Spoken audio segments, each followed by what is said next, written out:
Right, we are live. And Hold we up, I gotta mute are myself. live. Fucking. Wimble it. Alright, so I mean, I watched ahead of like a few minutes. This quickly derails outside of feminism and goes into voting rights, and it kind of stays on that because this dude Andrew Wilson is a huge like semantic debater. So he runs a podcast. He does a lot of debating. This Naima chick, she's kind of like a content creator slash political commentator, and that's the gist of the introductions that I skipped past. So Is that it's terrible for society. yeah, this is their opening arguments. So my position on feminism is that it's terrible for society. As we go through this, I'll kind of flesh that view out using what I call force doctrine so that you can understand why I have that same set. But force doctrine basically just states that while feminism definitionally is the movement towards egalitarianism and equity for the removal of patriarchal systems, that feminists will always have to appeal to patriarchy in order to try to remove patriarchy, which is ironically hilarious. But a few things I wanted to get to first is that I went through several hours of my opponent's content, and I've actually not ever seen her make a single argument for anything that she believes. I've seen her assert a lot of things, but not an argument for anything she actually believes. So I have some notes here, and I was hoping she could help me clear some of these things up. From the Surrounded September 8th, 2024 episode, she says abortion is murder. You might need to stream it on Discord abortion and through OBS. Because if we watch it on your stream, there's going to be a delay.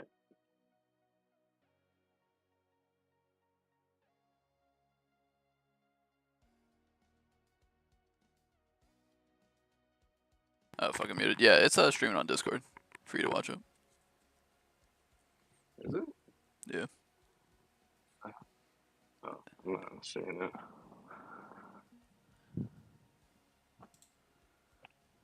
You're heavy.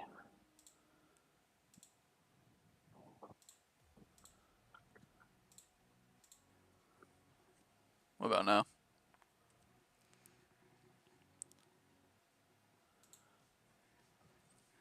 Nah, I don't got nothing. Maybe it's a limitation of the voice chat. Of streaming a I'm YouTube? in it. Yeah. Oh, maybe because you're on your phone. I don't know.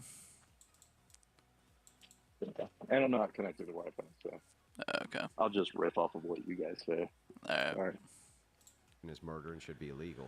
I'm not allowed She to asked say for a anything. viability time for 20 weeks and thinks abortion before 20 weeks is acceptable. She says the fetus is technically classified as a parasite. The fetus cannot exist outside of the womb and therefore is a parasite. The actual definitions don't support this. An organism living in, on, or with another organism in order to obtain nutrients, grow, multiply. Hey, Brady. That would be Yeah. Do you have like Roblox or something playing in your background? There's music. Is it loud? He said Roblox. That's what that music is like literally in Roblox. That same shit. Okay. It's of a little difficult or someone or something that resembles a biological parasite living off of, being dependent on, or exploring another. Fetuses can't fit that definitionally. Fetus is the same species. Biological parasites are classified as other, not the same species. Also, mutual biology. Just moving forward, this is like super Andrew Wilson's tactics is like go into some fucking long, drawn out discussion on something kind of circular to the discussion, and like he's trying to lay out what feminism is right now. He's actually for once giving his definition for something he's going to argue in opposition to, and he's like going into her social media posts, and it's just whatever. Mothers and fetus co-adapt, and mothers are actually healthier while they're pregnant, so it can't really be a parasite.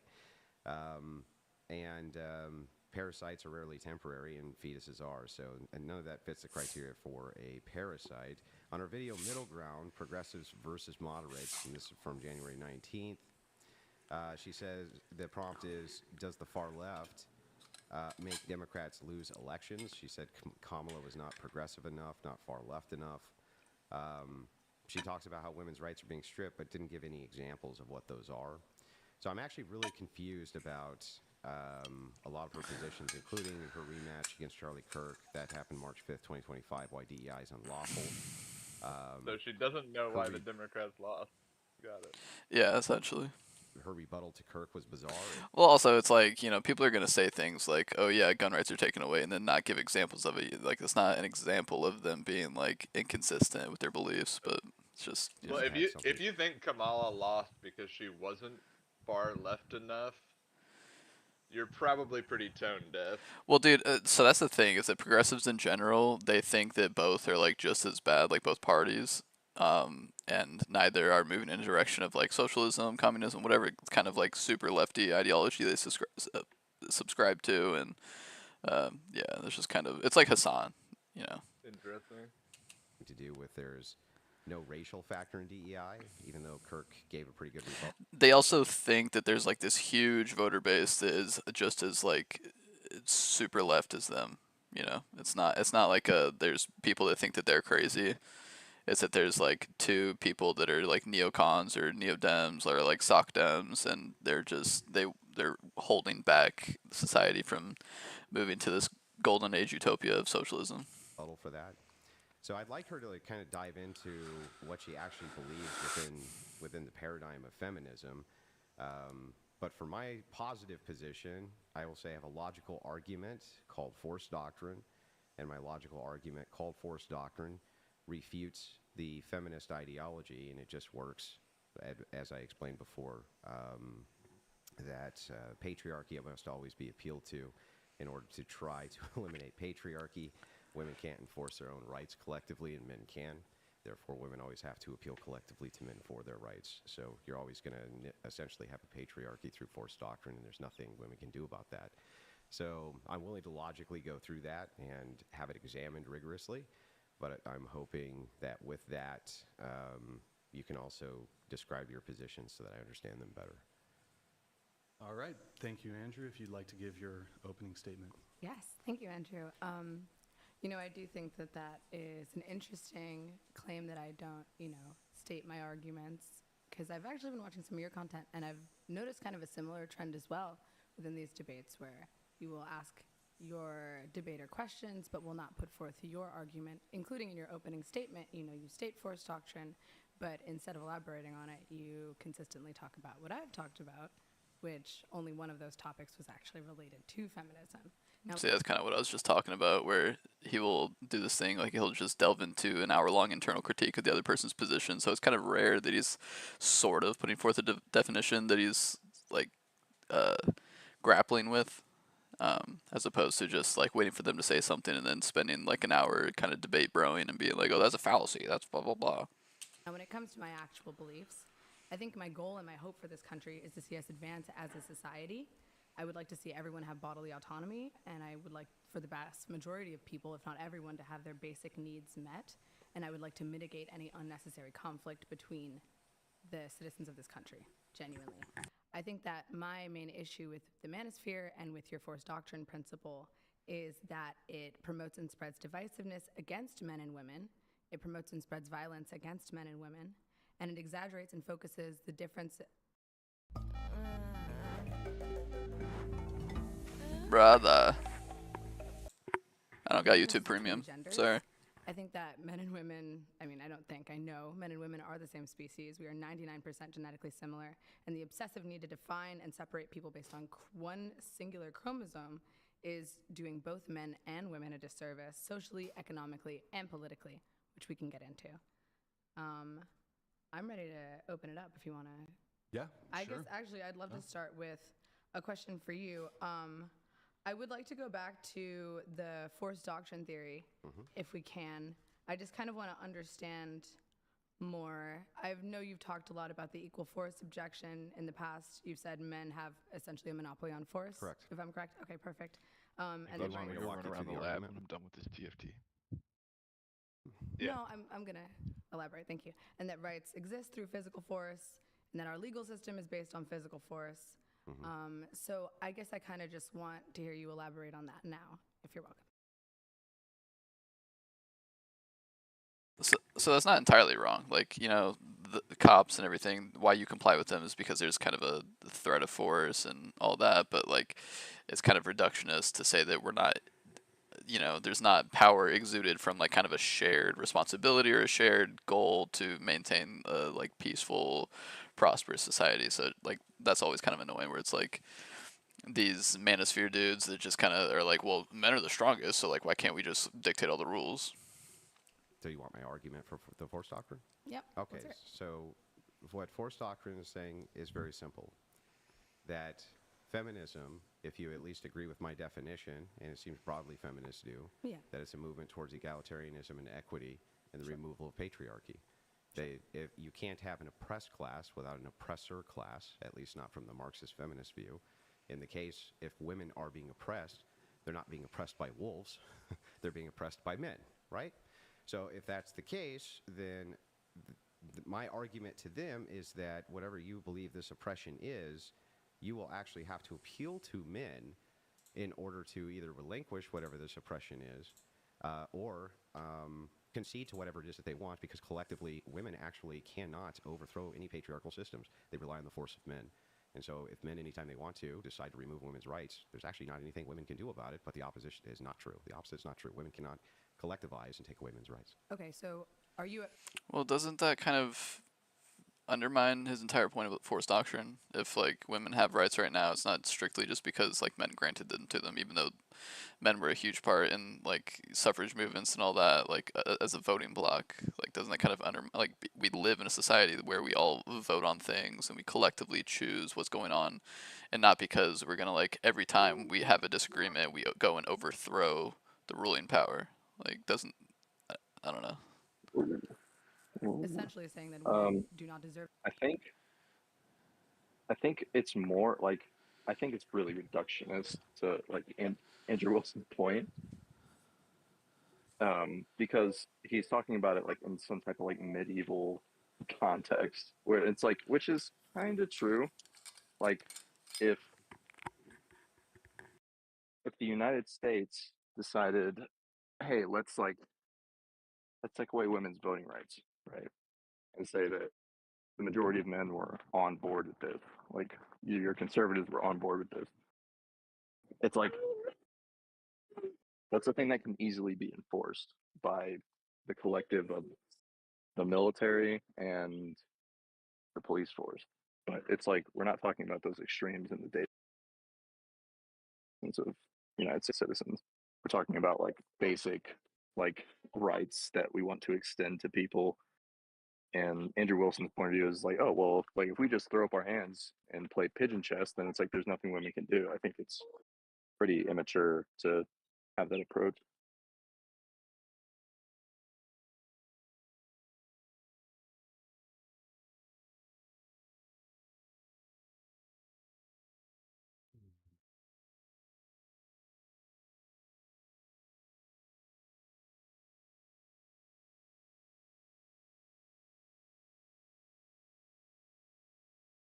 the right to fight for their own free will, have free will? Yeah, that's an ought claim. I'm not making an ought claim. I'm trying to get us to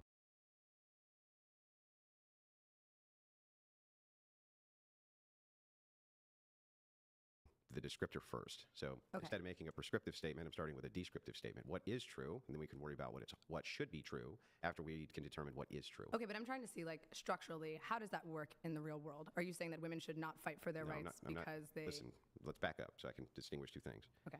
Is, ought, right? Sure. I'm not trying to bridge the is, ought gap. I'm trying to start with a descriptive claim. So if the descriptive claim is true, then we can move through to the prescriptive side of it. But right now, you would either need to agree with me that descriptively I'm right or that descriptively I'm wrong. I can't agree with you to say that descriptively you're right until you apply what you're saying in theory to the practice of modern day society. How does your equal force objection, how does this principle work in society? What are you saying in terms of how women and men coexist? Yeah, I think that because that is the case, that men deserve to have various privileges that they're not given in society, which they should be given in society. So what are the privileges that you think that men should have that women should not have?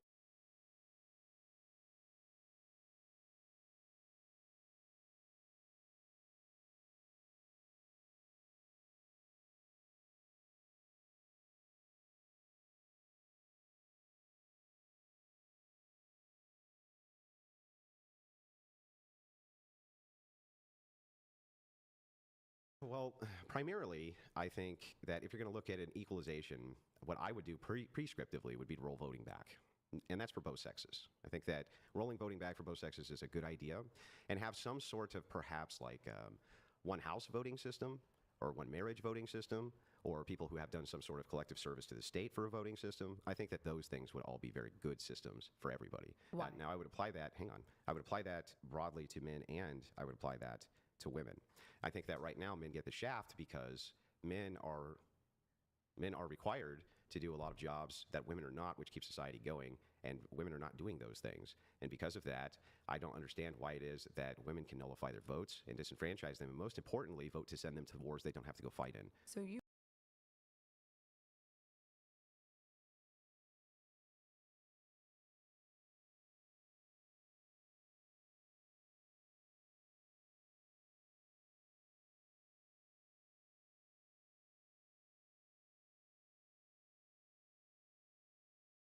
would like to disenfranchise both the men and women's votes? Mostly. Most of them, yes. I think would be a better idea. What would this achieve? Well, it would achieve the same thing our founders basically wanted to achieve, which is that they thought that you have to have a stake in the country in order to vote. But if you live in the country and if you exist in the country and if you're being legislated by the laws that the country is making, don't you have a stake in that? No, not always. You don't? In fact, many times you don't. Many times, many people actually get more back from the state than they put into the state.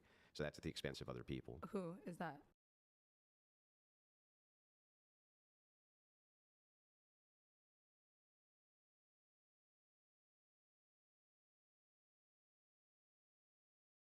So there's lots of people who get a mass amount back from the government that they never pay to the government. This can happen through things like Social Security disability, things like welfare, things like even earned income child credit that you may receive even though you don't actually pay anything into the system or very little into the system. But it's a crime to lie on your taxes and commit. Isn't that tax fraud to claim a dependent? No. There's just that is tax fraud. No. It's not tax fraud. I'm saying there's people who get more out of the system than they put into the system. Okay, but they're still at stake because they still live here now. Looking to skyrocket your YouTube channel? Let Sprizzy boost you.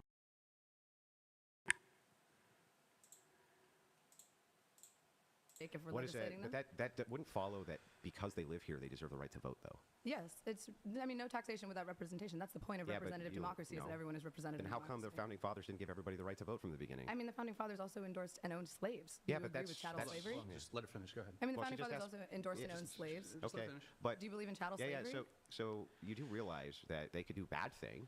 I think definitionally it's kind of dumb to claim that people who live here don't have stake as much as like people that go into civil service or like the military or whatever. Like, I don't know. Right, I can agree that's a bad thing, but that has nothing relationally to do with how they set up the system of government. It's like, it's unironically, is Andrew Wilson's attempt at like closing off rights to select people that just coincidentally probably share some of his views. That's what it sounds like to me. It's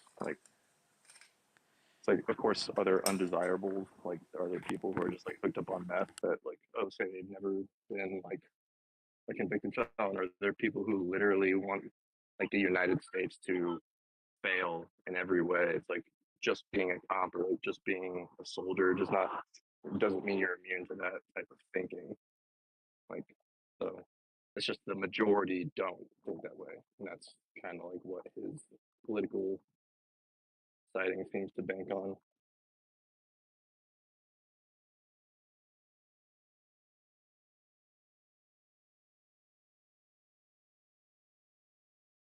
I mean, I thought this was going to be a debate on feminism. Honestly, I think that's kind of wild because it sounds like you're disenfranchising men. So who do you think would be? Are you trying to go back?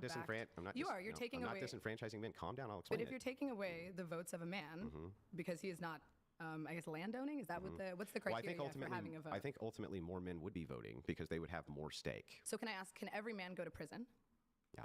Okay. If they commit a crime, they can go to prison. Yeah. Everyone can do that. Yes. Okay.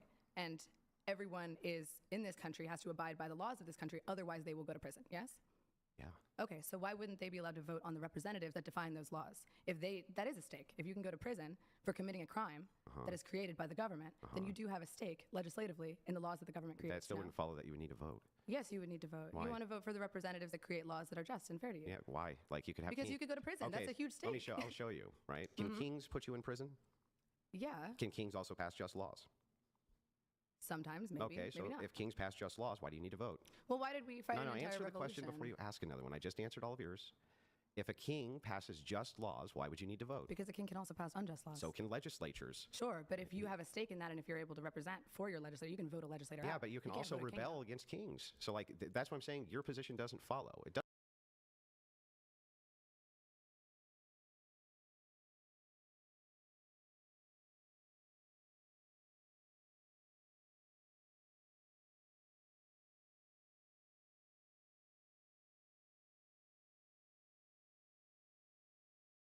doesn't actually follow for you to say that because you can be imprisoned inside of a nation that somehow gives you the right to vote. Well, because Hang you on. have a stake. You're saying that hang on. I'm people falsifying don't your have a claim. stake I'm in- falsifying your claim. If you claim kings can make just laws, right? Yes. Then I don't understand why would people need to vote when kings are making just laws? Well, then why would we leave the monarchy of England? If kings can make just laws, why would we leave? Well, in that case, you had a nation apart that had a rebellion against the king. Yes, That's what was sure. going on. But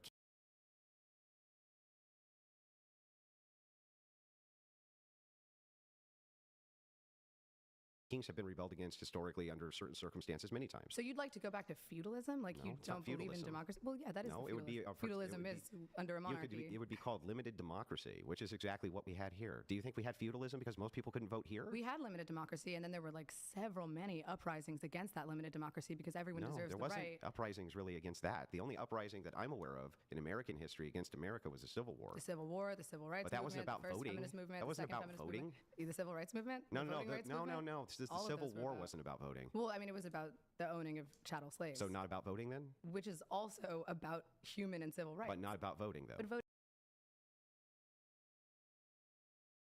is a civil right. I don't know. I'm not sure that I believe in It's this about freedom and it's about conceptual- representation. Yeah, so the point is representation. So let's back up. That's what voting is. Yeah. Voting is representation and democracy. I understand, but you haven't actually made the positive case for why people need to be able to vote. People need to be able to vote because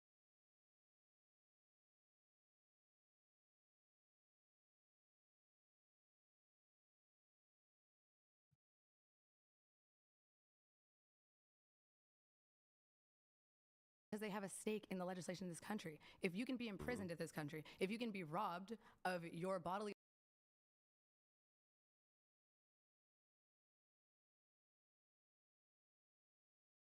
autonomy by the legislators of this country, then you should be able to have a stake in what the laws that those legislators are making. Well, no? let's see if this makes sense. Do you agree with me that individual voters don't actually have very much power at all? Individual voters, no, but that's the point of a collective voting Yeah, body. I'm with you. So Yeah. individuals already don't really have very much power just because they can vote, right?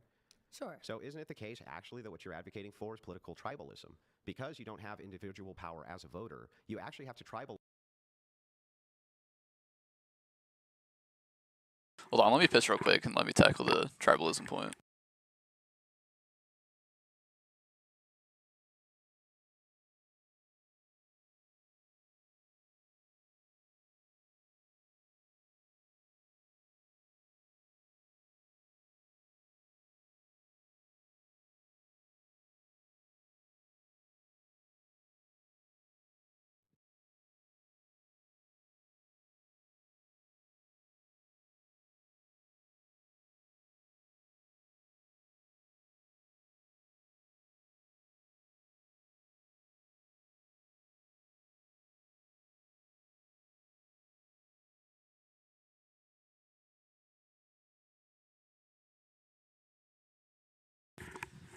So he's claiming by here, like right here, by virtue of having a voting block, that's political tribalism. But let's hear what he has to say. With other voters in order to have any sort of collective power, right? Well, you're taking away power from all the voters, Well, so it can wouldn't you even be answer my individual. question, please? All right, face it. Brother. Your life is a complete. I'm sponsored by these guys. The idea that you, as the individual, do not have power, right?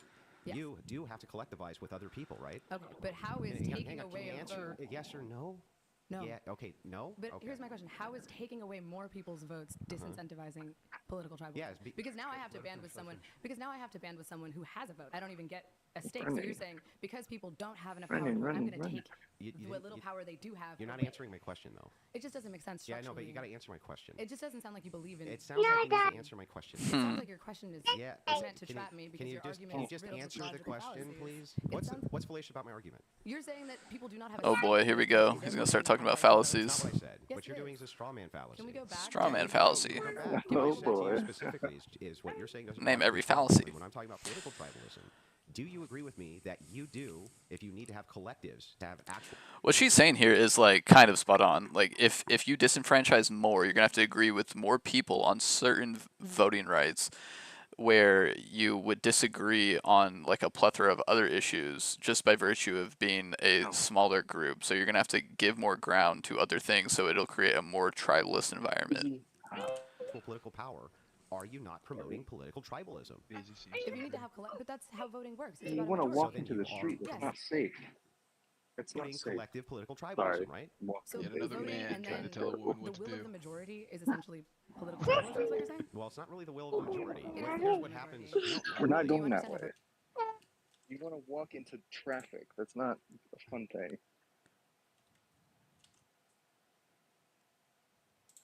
Voting works? Do you? Yeah. Okay, well then tell me how it's the will of the majority when a California legislator gets elected. Well, everyone who would like to vote can vote, and then whoever What gets about- the most what about the votes people in Georgia? wins. Well, why would a person in Georgia get to vote on a So legislator it's not for a really the California state collective, it's the legislature? tribe, right? But then Georgians get to vote for their Right, state so it's a legislators. tribe then? And then all of those legislators come to... Hold on a second. The point that he's trying to make is like people, like states can vote in opposition to other states' interests. I'm pretty sure that's like heavily federally regulated. Like I don't think you can start doing preferential treatment as far as trade goes between different states, but I could be wrong there. together So it's a to create tribe. laws. So it's a tribe? It's not a tribe, but those are called states. Yeah, That's what states are voting for their own interests, right? But states will vote for the governors. Yeah. Why would I get to vote for the governor? Hold on, pause. Hold on. Let her Listen to finish. me. Why would I get to vote for the governor of, let's say, Tennessee, if I Right. don't live in Tennessee? Makes sense. Okay. So it's almost So like then these why would- individual states, right? They vote along tribal lines for that state's particular interest, right? Yes, and They're then not, each state has a representative Right, in which the they said. collective government. Okay, but like is a country tribal because they vote in their interests and not in like, Lithuania's interests? Like that doesn't make any sense. Government. Sure, in the federal government, right? You're Uh-huh. talking about in our Senate and in our Congress, right? Yes. Great. So let's start with this. If it is the case that you have California and Nevada, these are two states which are next to each other, you agree, Sure. right? Yes. Can these states vote against each other's interests when it comes to course they can. resources? Here are 3 reasons why you should use Codecademy. to Here's learn. another sponsor Number for me. 1, Codecademy. Federal government, yes. No, even at the state level they can, right? Why would they be able I to don't say that? think I that they can't can vote for actually Nevada government. I vote can't vote against for each other's Perhaps interests. there's something Nevada that registered residents. perhaps Nevada has some type of, I don't know, assessed tax or something like this that they're able to collect, which disproportionately affects Californians in some way. They can do that, right? What law is that? Whatever it would be, they So can do does it. it exist or does it not exist? Listen, can they do that? Can they do that? I don't Can think that they Nevada can do that legislate against actually. California? No, they're not legislating against. Listen to my question. Actually, I want you to repeat my question so I know you actually heard it. I'm sorry, I'm not a dog. I Can don't you repeat things. it? Well, it's No. called seal manning a position. Just say the question. Okay. Can states vote against other states' interests simply by having a neighboring state, right? Let's just say, for instance, that you were to have like. It's also I don't not know, steel trucks mailing, which went just, between like, Nevada repeating the and question. California, right? And California took advantage of this by raising taxes on gasoline, but only on the border areas where these goods came in. This disproportionately hurts Nevada truckers for some reason, right? They can do that, right? Yes, they can do that. Okay, great. So in California, if that was beneficial to Californians, they would basically be voting for their tribe against Nevada, right? But is that happening? It or are does you happen. just trying to use a hypothetical? No, there's tons and tons of instances where different states do various things, even asking for federal money in overages compared to other states for different problems. Same thing with disaster support. They definitely are all trying to support their tribe, right? Okay, so because states can potentially, hypothetically, vote against another state's interest, men and women should not have the right to No, vote. that's not the. I feel like she shouldn't just grant the like tribal thing. She should really hit on the fact that any collective doesn't mean it's tribalism.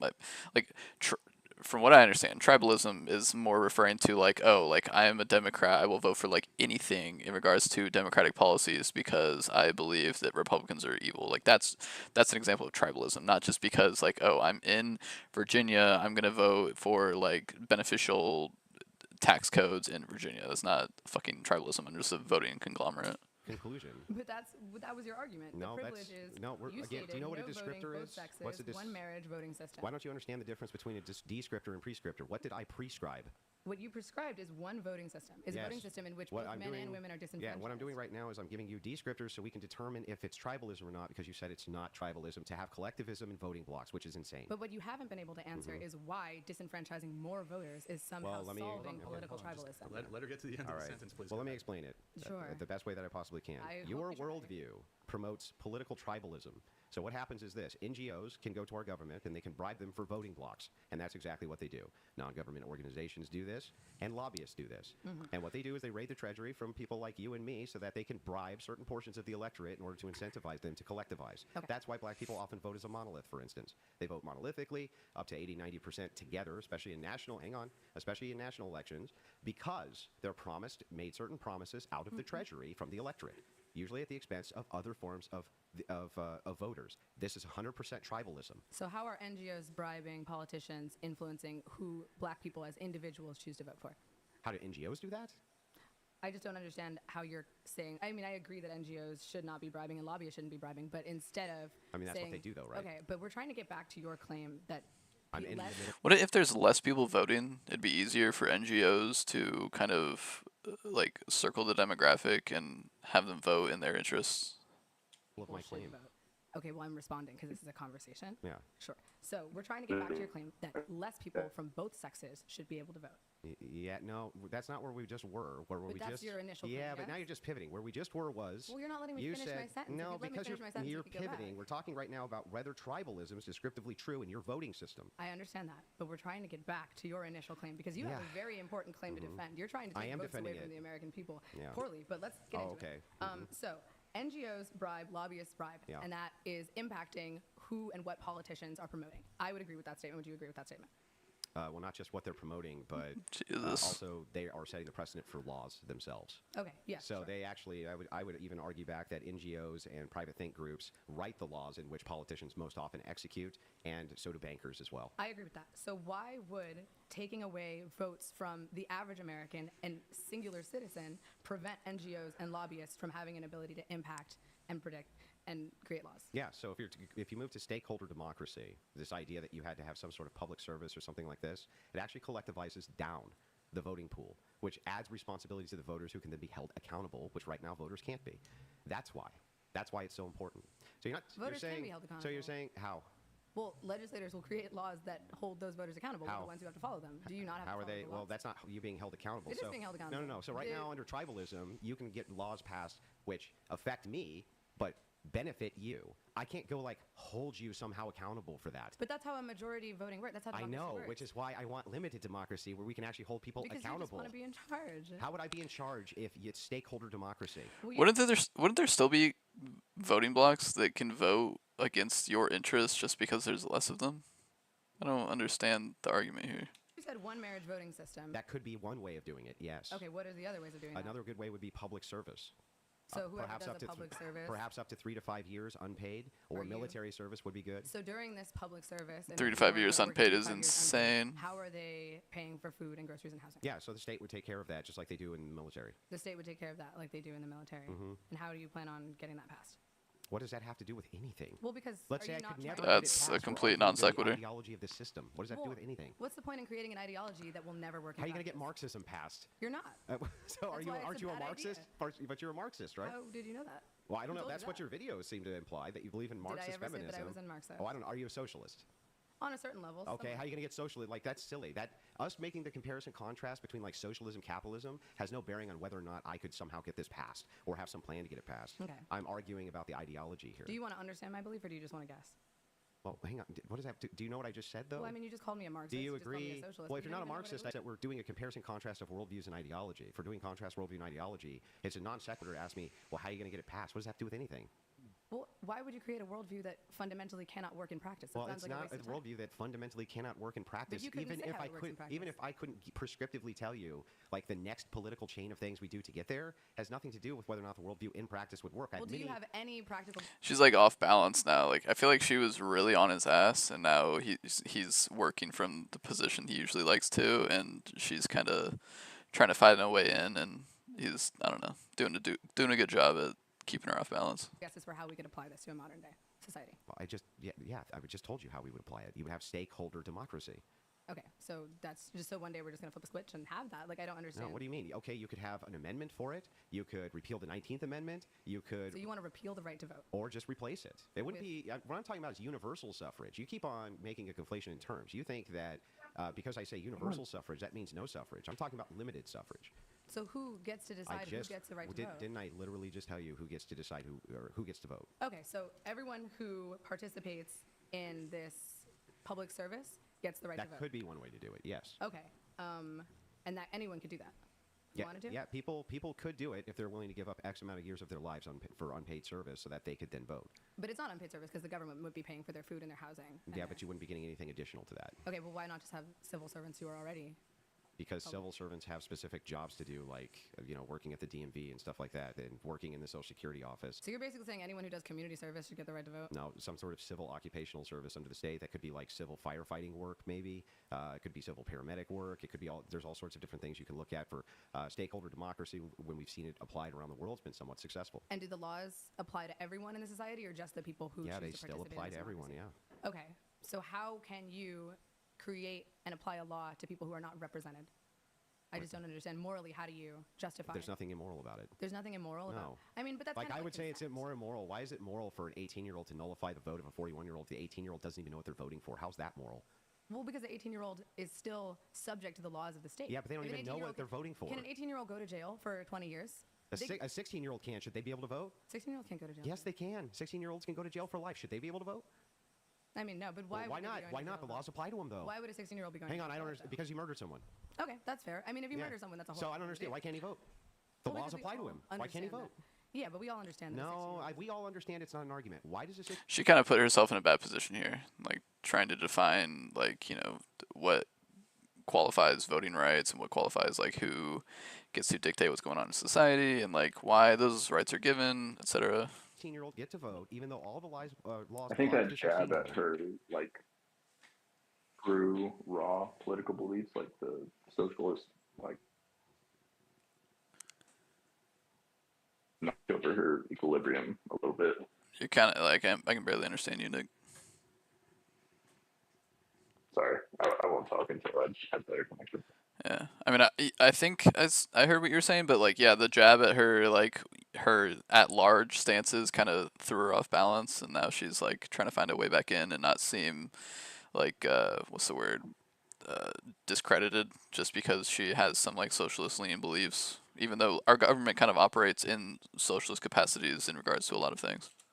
Why does he get to vote? Not all the laws apply. They start in juvenile detention, and then at 18 they get the right to vote. So laws apply to 16-year-olds? But you're retried at 18. So like laws apply to 16-year-olds? Some laws, of course, Okay, yes. great. Why can't they vote then? So babies should get the right to vote? That's my question to you. That makes no sense. Exactly. Yeah, see, she's, like, walking herself into easy questions for Andrew right now.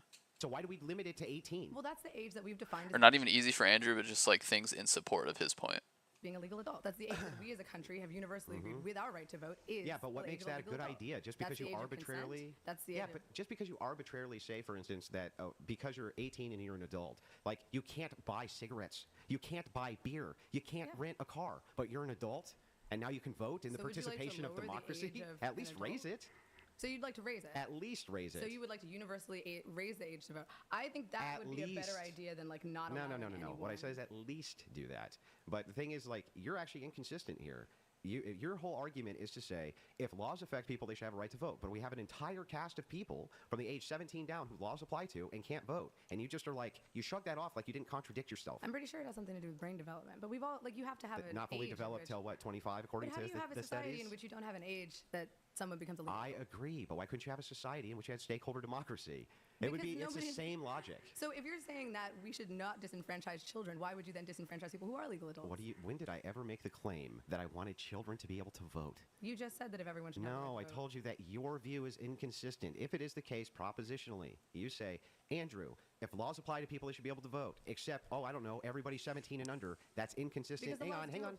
It's just annoying because the whole, like, beginning, like, the foray of this, he was being very, like, combative, and it's not like a good faith coming together, like trying to have a discussion on it, but she unfortunately walked herself into a spot where he can just, like, take big swings at her position, and she's asking questions that are she's asking questions to kind of, like return the bad faith argument where it's just like, oh well, I'm going to take a knock at your position, but they're in opposition to what she's saying, and there's things that she was making an argument for. Children It's differently than they inconsistent apply to and a adults. contradiction. But laws do apply to What about the children laws that don't? differently than they do. What about the laws that don't? What about the laws where you're 17 years old and you can be tried as an adult? Well, those are to protect like public freedom. I mean, Right. but everyone loses civil liberties when they are a danger to the public. Yeah, but That's everyone. do you understand that you're making a contradiction when you say if laws should apply to all people should have a right to vote because they have laws which can be applied, they can be sent to prison was your example. That would have to include everyone under the age of 18. But people under the age of 18 don't go to adult prisons. Yes, they do all the time. Don't. Yes, they do. What's That your is source? you want me to give you sources of 16, 17-year-olds tried as adults and sent to adult prisons? Okay, but that's like an exception for exclusively horrific crimes. I mean, those But are violent offenders. does the law apply to them or not? There are all kinds of dads. Another sponsored dad stores or whatever it is. Thank you. The ones who strive AI commercial. To violent offenders, if you are a threat to public safety, yes, Okay, everyone who then is a if threat the to law public applies safety, to them and they can be sent to jail, then by your logic, they should be able to vote, which But for means those you're in offenders, they are- contradiction. To those offenders, they are sent to juvenile detention centers until they turn 18, and then they are sent to an adult prison. They are No, still they're tried as a sent child. often to adult centers, even at 17, to adult prisons. Like she should really just get off this whole topic because it doesn't matter. Like they go to juvie and then they go to prison. Even though some people do go straight to prison, it doesn't support her at all. Like she should really just kind of concede this point and move on. You can be sentenced as an adult, but you can't be sent to an adult prison at the age of 16. This would depend widely on the state that you're in. It's not rigorously enforced across the board like you think. There's not like, I don't think there's federal laws which say that. Well, But then I even think if it were that's the case, wrong. I'll just grant it. Well, then that's wrong. I'll even grant the entire thing. It still wouldn't matter. Laws apply to them. They can still be sent to prison. They fit both of your criteria. Therefore, if you say they shouldn't be able to vote, your worldview's in contradiction. Well, then I think that's wrong. I don't believe that children should be tried as adults until they have become adults. So no I laws disagree apply with to that. children. No. Well, why shouldn't they be able to vote? A threat to public safety always applies to everyone. Threats to public safety always apply to everyone. Yeah, but why shouldn't they be able to vote if laws apply to them? That's your example. Laws apply to children, but they are not, in practice, punished in the same way that they apply to adults. It's applied Can they differently. be punished? Of course they can Then be why punished. can't they vote? But you have to have some way to maintain societal control. Children aren't just allowed to do whatever the fuck they want because they're Right. kids. You need to be able to have some sort of societal control. So Yeah, she just keeps walking into his point because she doesn't want to get off of this and cede ground to where she kind of, overstepped what she was talking about. this would mean necessarily disenfranchising some people, wouldn't it? It would mean necessarily disenfranchising children. Yes, they're not No, adults. it would also mean disenfranchising prisoners. Do you want prisoners to vote on their right to own guns in a prison? Not their right to own guns in a prison. Well, then you're But I do disenfranchising think them. that people who were in prison and then leave prison should then have Felons? the right to vote. But they're disenfranchised currently under the law, right? No, they're not.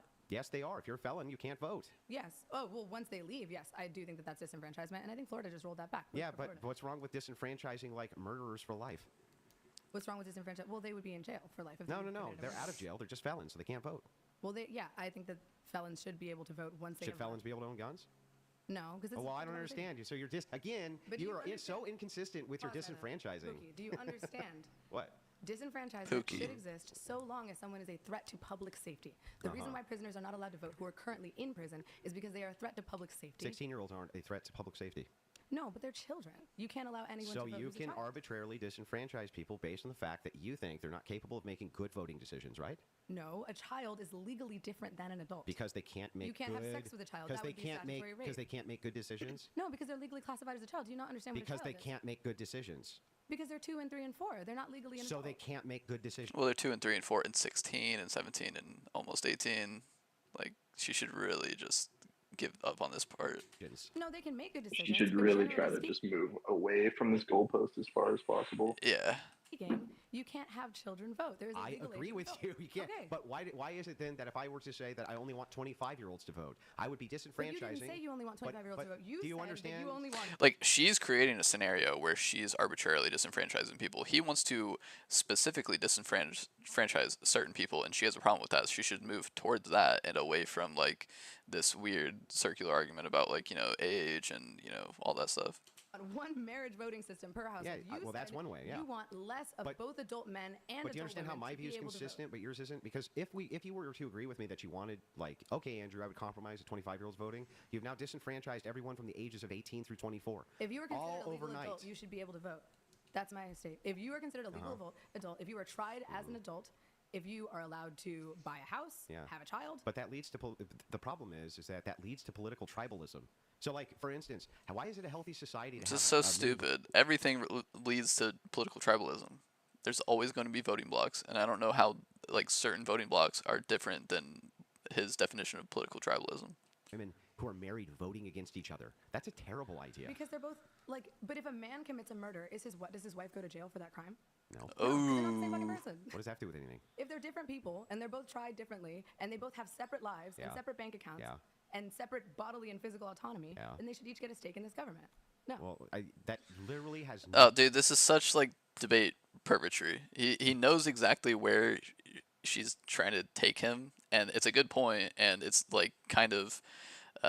It's like a linchpin to his argument where, you know, these people are not the same thing. Like a two-person household is obviously like there's some element of, I guess, coercion or force or whatever you want to call it, where one person gets to decide what the household is voting for. But he's just like, oh, what are you talking about? I don't even understand what you're saying right now. Like, what are these words? Nothing to do with what I just asked. They're not the same so person, real quick, so why should they be represented? You remember how I said yes and no to your question? Can you do that for me? Remember how I was like yes and just answered it? Can you actually do that for me too? I don't remember that at all. You literally just asked me that question. You said, if a husband's carted off to prison, does your wife go to prison? I said no. Okay. Can you do that for me too, and then give your explanation? Because otherwise, I don't know your actual position. And then give the explanation. So now, I'd like to know: do you think it's a good idea for wives and husbands to be able to vote against each other's interests? They should both have a vote. Yes.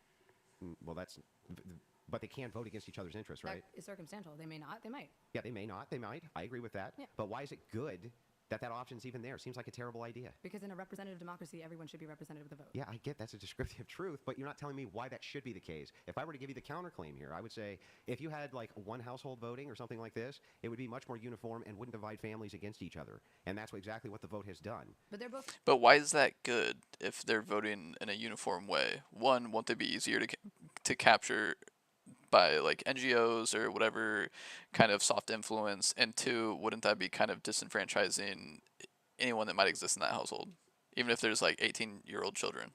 Subject to the same legislative, like they can both be legislated independent of each other, right?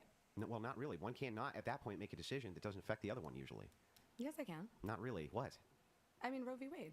That only affects a woman's body, right? No?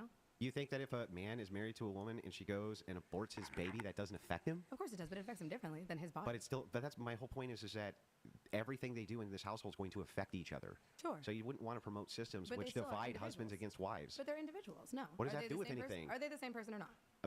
This is not what's in dispute. Are they the same person or not? Okay, no. Then why should they not each have an individual liberty? What if they get a divorce? Because you don't want to set up systems that divide them against each other. That's a bad idea. Marry someone who doesn't want to vote with you. But that's.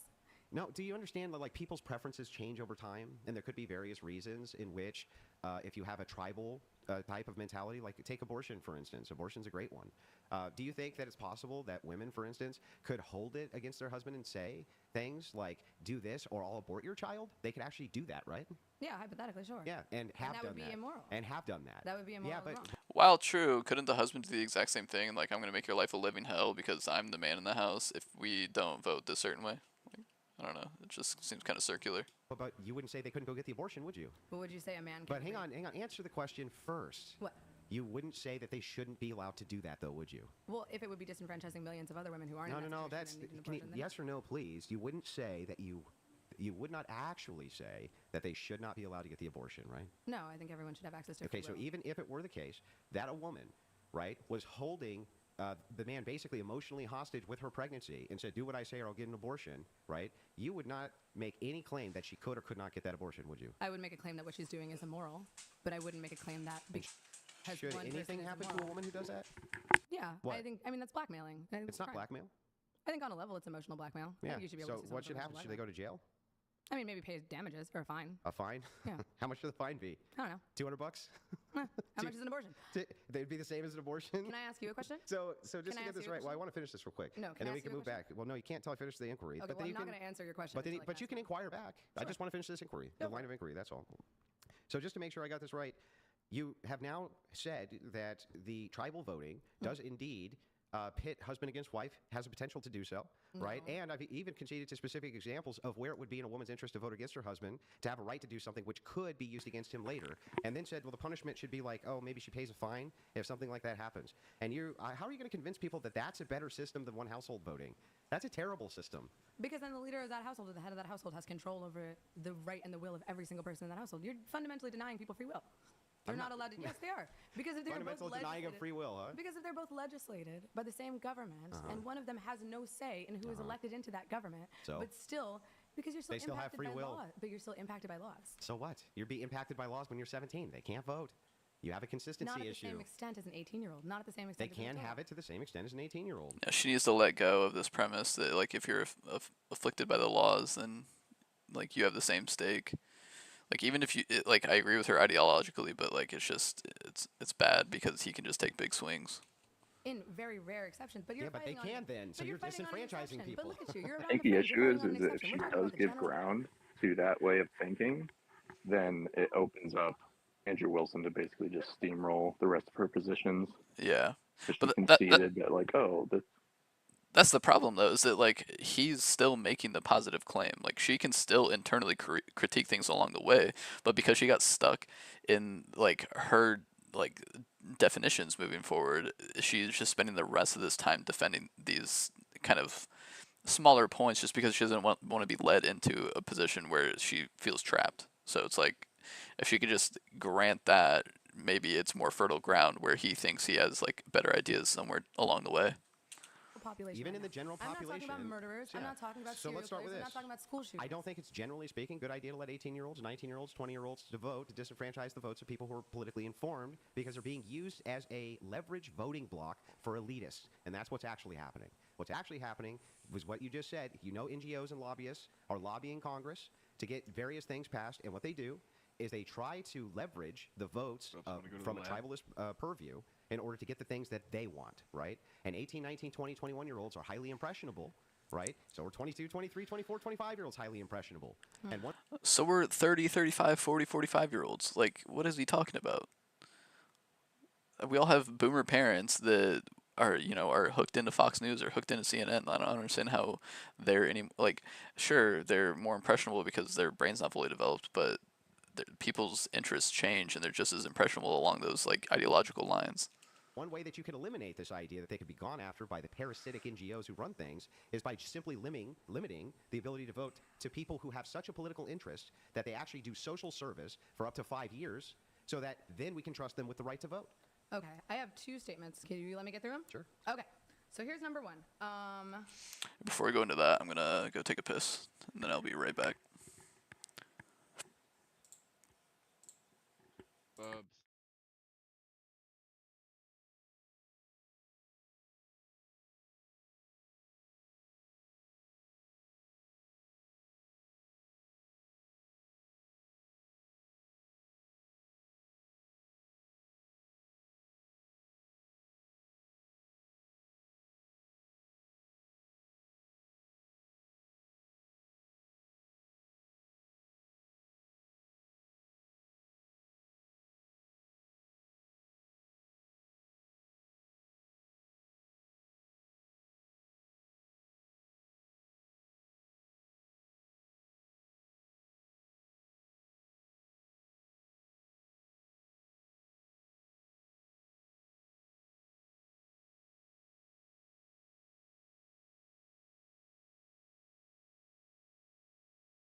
Diddy, we should probably go down a channel. Yay. As to not be a nuisance. Yeah, Nick, are you on your desktop yet? I'll take that as a no. Anyways, let's resume this.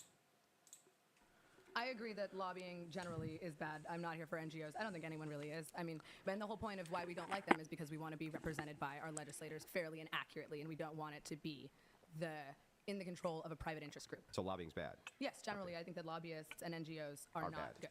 But what I don't understand is, if that's the issue, why not ban NGOs? Why not have a platform that's standing against NGOs and lobbyists? I think that'd be something great. Yeah, if you did that, that'd be awesome. Yeah, so this is a great question, but here's the problem, right? Yeah. This is the leverage of tribalism, and why you can't really do that. So on social issues, right? There are NGOs out there, for instance, who have a vested interest in abortions being legal, right? This goes out into the social ethos, and now we're battling over the social issue. We have become tribal, right? We become tribal. Then you have NGOs who battle against it. Wait, so is he saying that just by virtue of like battling against social issues, that's tribalism? Is that actually what he just put forth? Abortions being legal, right? This goes out into the social ethos, and now we're battling over the social issue. We have become tribal, right? We become tribal.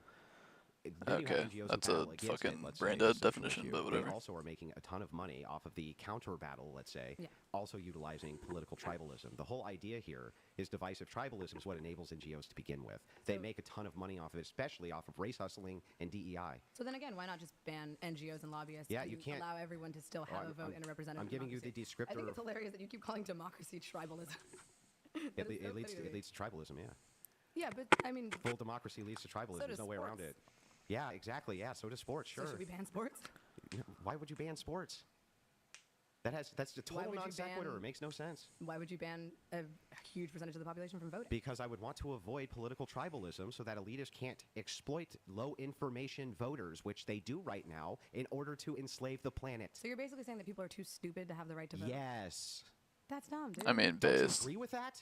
Yeah, of course I think people are stupid. Well, then what are you arguing with me about? If I want a right to vote, then I should give them the right to vote. Why? But listen, think about what you just said. Yeah, dude, I agree that people are too stupid to vote, but give them the right to vote anyway. I don't think people are too stupid to vote. Why? So they're too stupid to function, but they're smart enough. Oh, come on. You think that people who go and generally cast a ballot are high information voters, or they barely even know what the hell they're talking about? I mean, do you have a statistic on how many of them are? Yeah, you can do street polls. A lot of people have no idea what's even going on with the issues. A lot of people are just bussed to poll booths. They get bribed to do it. This happens on both sides of the aisle.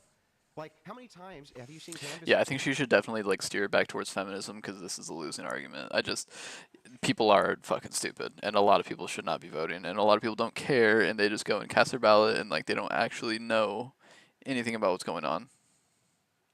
Campaigns who go out there and they're canvassing, they knock on doors that people don't even know what the hell they're talking about. So what, you think we should do an IQ test for everyone to have the right to vote? That's been suggested, right? But I have a better plan than an IQ test. I would not disenfranchise a person from being able to vote because they have like an average IQ. Yeah. What I would do is disenfranchise a person to vote if they were low information. One way I could find out if they were really politically motivated is if they sacrificed years of their lives to the state in order to get that right to vote. So you want to punish people for being stupid?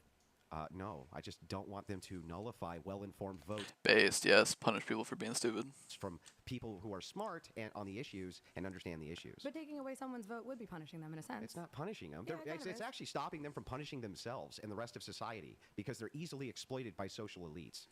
That's fair. I mean, but why not then just target education? Like, why not then We spend 5% of the entire GDP of the United States on education. It's the highest anywhere in the world, and we have some of the dumbest people on planet Earth. Our literacy rate is barely, you know what the literacy rate is. Yeah, it's garbage. It's trash. And we spend 5%, the biggest GDP on planet Earth. We spend 5% total of our GDP on education. And you think that education's going to solve the problem of the low information voter? Well, if the issue is that people are stupid, help them be smarter. I feel like that's more like nutrition, fucking funding in inner cities, stuff like that. Like, yeah, we do spend a fuck ton on education. It's not really yielding results. But we don't spend a lot on trying to reform cities or trying to improve nutrition. Hopefully in the next year we are doing that with RFK, whatever. But yeah, she should steer it towards like the actual issue at hand, not fucking whether dumb people should vote or not. So a lot of that is a mixture of genes and environment and nourishment and all sorts of different things. It's like you can't, this whole progressive idea. Environment and nourishment, then why not attack this those whole things? stupid progressive idea of like you just can just educate people into whatever it is. It's like, no, you really can't. Like, there's a lot of people who are just going to be fucking janitors, okay? There's a lot of, okay? There's a lot of people who are just going to be fucking janitors and who are just going to be fucking toilet bowl cleaners and who are just going to be fucking bartenders and are really not meant to build fucking rocket ships, okay? To be fair, there's janitors that would fare way better voting than like a political science major. No, but they're still subject to laws. So they still get a say, and it's frustrating. But it's just a fact. If I want free will, and they want, and you want free will, and we deserve the right to vote, then they do too. No, you're not eliminating free will by this. You are. You're protecting the rest of society from low information voters destroying their lives. Like, do you really think? Let me ask you this. Let me ask you this. If you were to, but you're not really doing that. What you're doing. A vote is an exercise in free will. Let me ask you this: if you had to choose, right, for your family, sure, and you knew that you could move them to a place where there was a bunch of people who were highly informed on political processes. I feel like the only route of attack she has for this is like think about late stage where you remove the right to vote from people who are not that bright or whatever, and they just kind of get subjugated into a like slave class, for lack of a better term, because what she's talking about is removing rights, but like voting is constitutionally a privilege, so she shouldn't say it there, but she should like lay out the case for a long-term plan of this going on, and then just kind of a overall subjugation of the people that have not been voting for generations. In the local community, or you can move to a place where people didn't give a shit, right? Which place would you prefer them to be? I would prefer them to be in the higher. Of course, right? At the place where the people are the most informed. Speaking of which, my mother's calling me here on my screen. Sorry, Mom, love you. Now, if you were able to, if these people were able to cast votes and nullify all of the votes of you high information voters, right, wouldn't it actually be better for them and for you to disenfranchise their voting so that you guys could actually vote on political and policy issues that made sense? Well, I don't think that stupid people are nullifying all of the votes of smart people. Really? Think about what you just said. Can you think about what you just... Do you think there's more stupid people or smart people? In this country? Yeah, that's probably more. Okay, so you really don't think stupid people are nullifying the votes of smart people? On a certain level, yeah. Yeah. But at the same time, they still deserve free will. I can't. They still have free will. They don't, because they're still subject to the laws of this country. Voting is a privilege.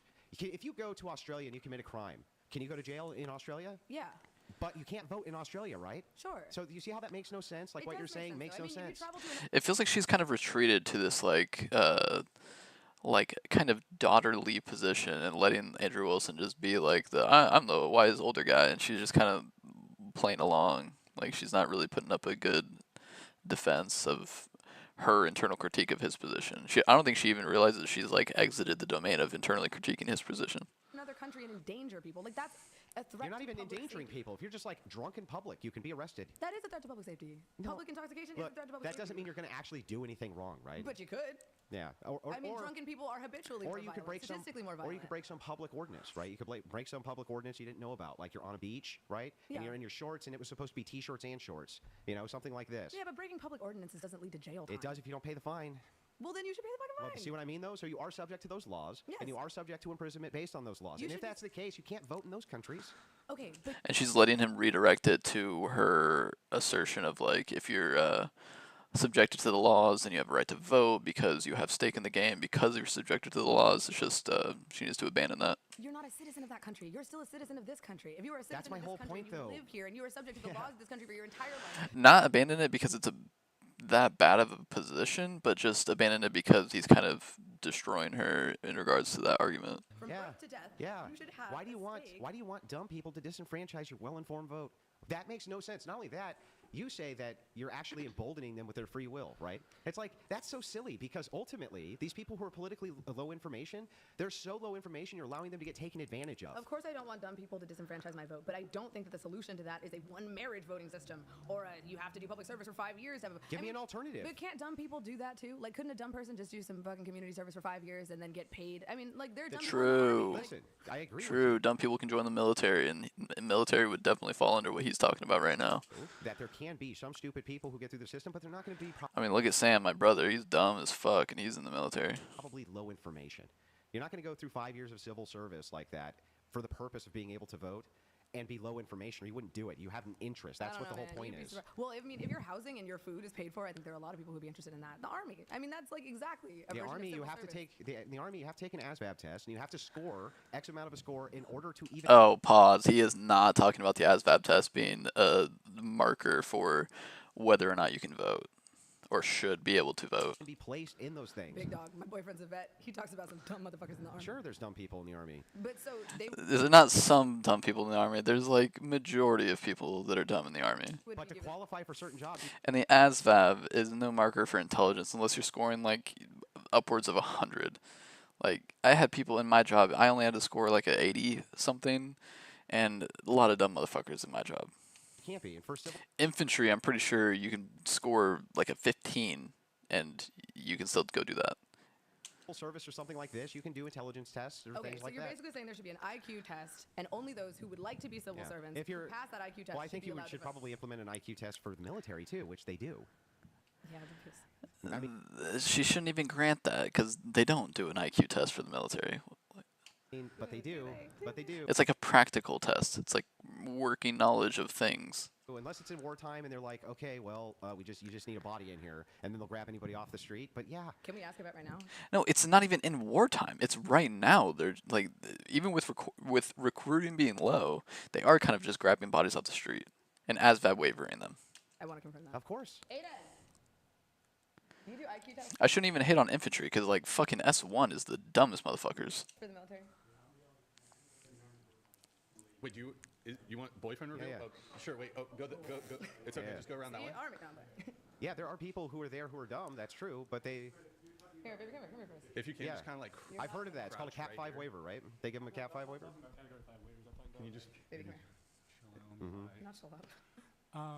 In terms of like people in the army and IQ tests, like I've taken the ASVAB, it is not a very difficult test, and a lot of people get their ASVABs taken for them. I knew guys in the army who were like medically diagnosable with mental deficiencies and were still in the army doing jobs that in theory required a certain level of mental faculty. Sure, yeah. There were people in my unit with mental deficiencies. The system can get gamed, but those are exceptions, not the rule. I don't think those are exceptions. I don't think the dumb people are the exceptions.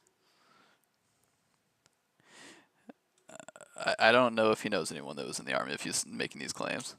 I wouldn't really go that far, to be honest with you. And then also in terms of your... You don't think the majority of people are stupid, or in the army are stupid, do you? Yes.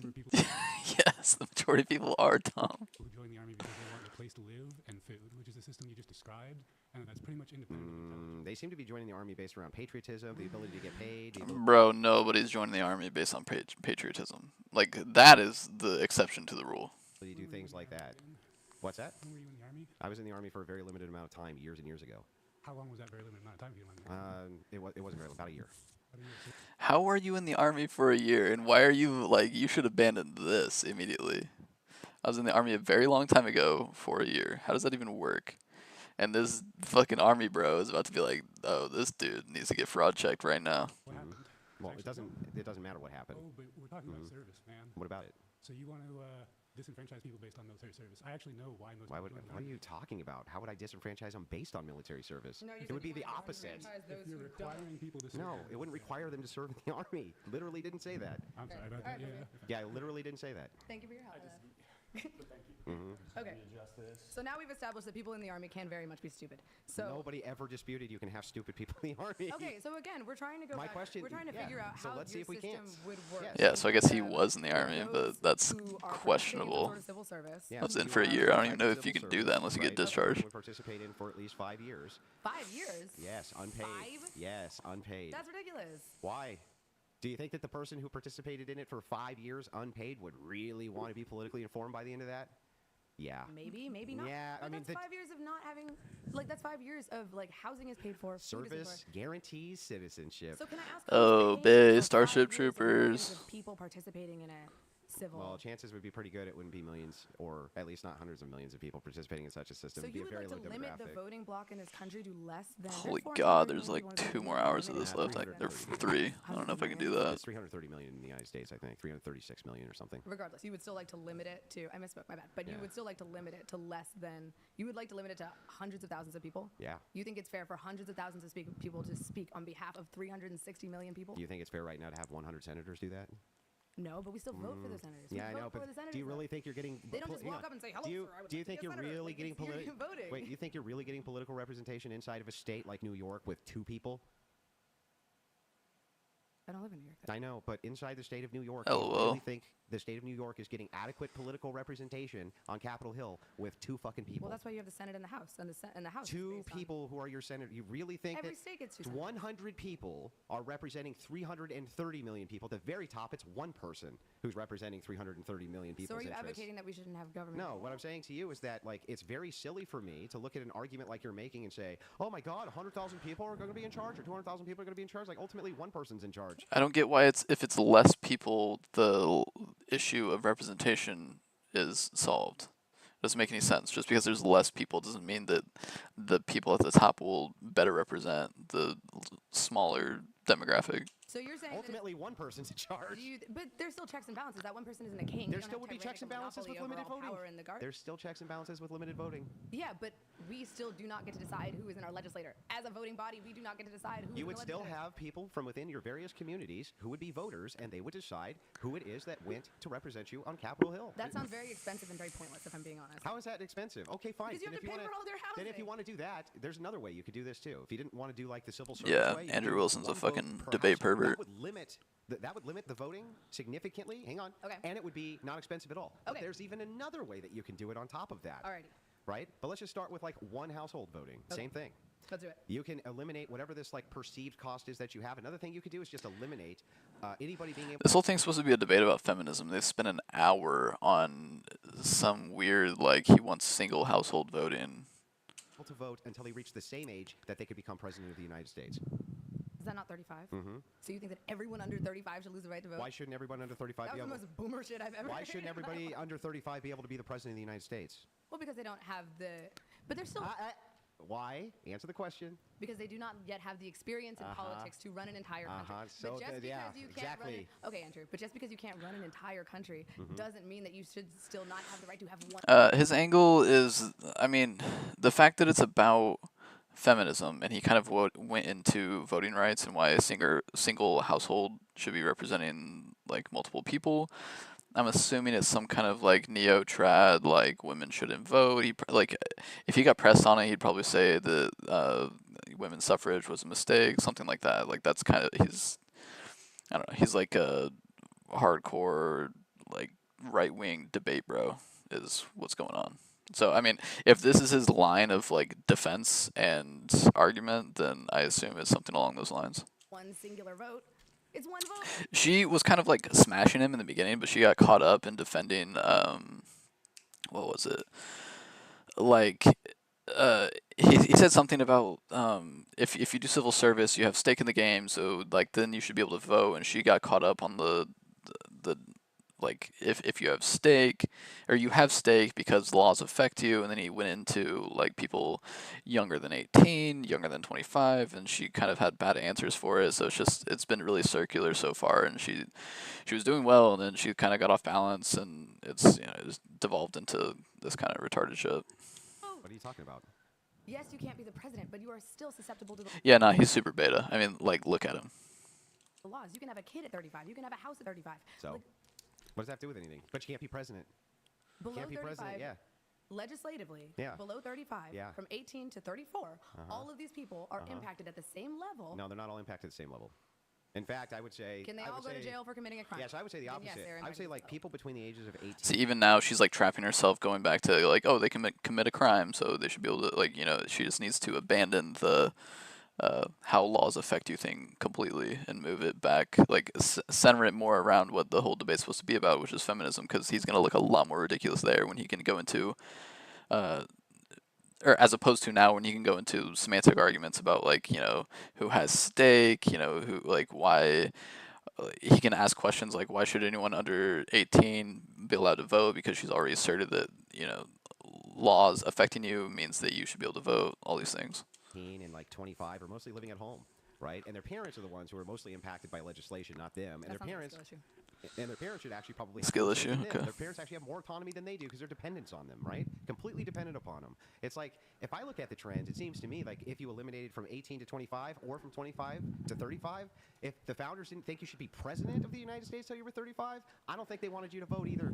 And you know what? That's why it was never law. Voting Andrew, rights are affirmed. This is some old shit. That's not an This argument. this That's not an giving- argument. Well, I mean, the reason why Give me the argument. is because you're young, you're old. Like, you are not applicable to this law. What did that have to do with anything? You're trying to govern a group of people that you are not a member of. So? That's the issue. So what? Everyone should be representative government. So how old do you think the average person who's in Congress is? Hella old, and we they're hate representing all of you. What and do you mean? I hate that. So you think that like 19-year-olds are going to be better governing than 60-year-olds? No, but I don't think an 80-year-old That's a complete non sequitur. Yeah, but 80-year-olds are Too dying old. in their depends. They're not governing. What do you mean? Yes, they are. No, they're Sleepy not. Joe. Sleepy Joe, who is in his 80s, now has cancer, and he's not president because he went off the deep end. I know. Your and Trump is in his 70s, and Mitch McConnell is in his 80s. Listen, All of these people are Hi, Celeste. your presidents and congressmen are running like between the late 40s to 50s to 60s. You don't really think that replacing them with 20-year-olds is a good idea, do you? I don't think we should I replace think them with Celeste should be able to 20-year-olds. vote. Why not? Wait, why not? 40. Why not? Well, they'd have to be elected first. Yeah, no? I know, but even if they were, don't you think that would still probably not be the worst, or that wouldn't be a good idea? If they were elected Uh-huh. through a democratic Yeah. representative democracy. Don't you think they would do a I would worse not have a job, problem though, with that. than 40, 50, 60-year-olds would? We don't know who it is. You can't See, just like he's walking her into things that she kind of has to agree on based on her prior assertions, and now she's kind of doubling down and making her position weaker by saying like, oh yeah, if someone was democratically elected and they were 19, I wouldn't have a problem with that. It's like, that's kind of unhinged to say. say universally, I think a 20-year-old would be worse if they are elected democratically. Because I don't think she actually thinks that. It's just like she's wrapped up in the debate of it, and so she has to kind of dig her heels in, and yeah. Why do you think our founders thought that 35 years old was the minimum? I think the founders thought 35 should be the minimum because you need experience in government to be the head of the government. No which I agree experience in with. government is even required to become the president of the United States. 0. Sure. So why this age of 30? I think the requirement for senators is even older, so I don't think it's about like governmental experience. Let's look that up.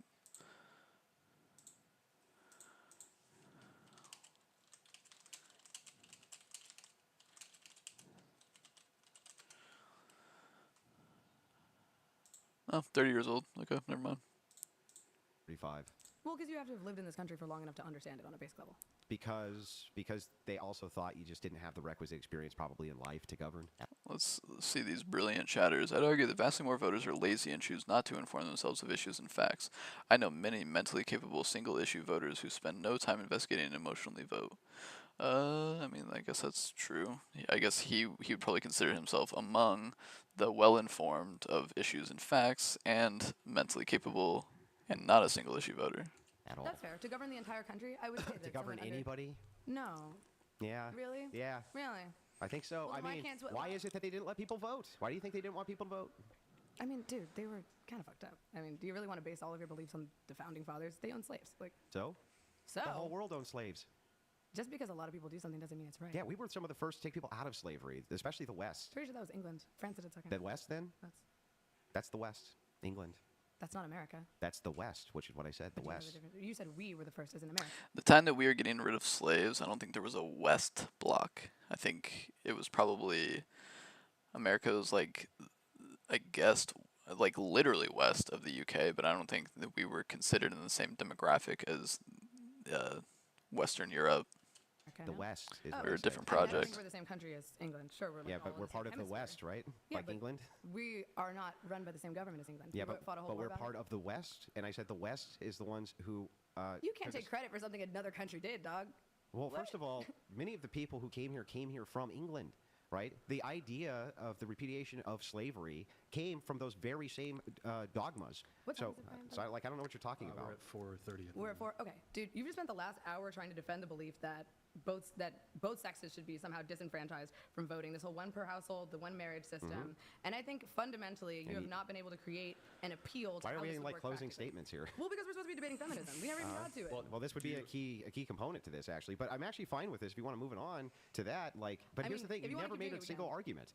The argument is that people should be legislatively represented and allowed to vote. Yeah, in a that's an representative assertion. democracy. That's just an assertion, not an argument. But it wasn't on her to make an argument.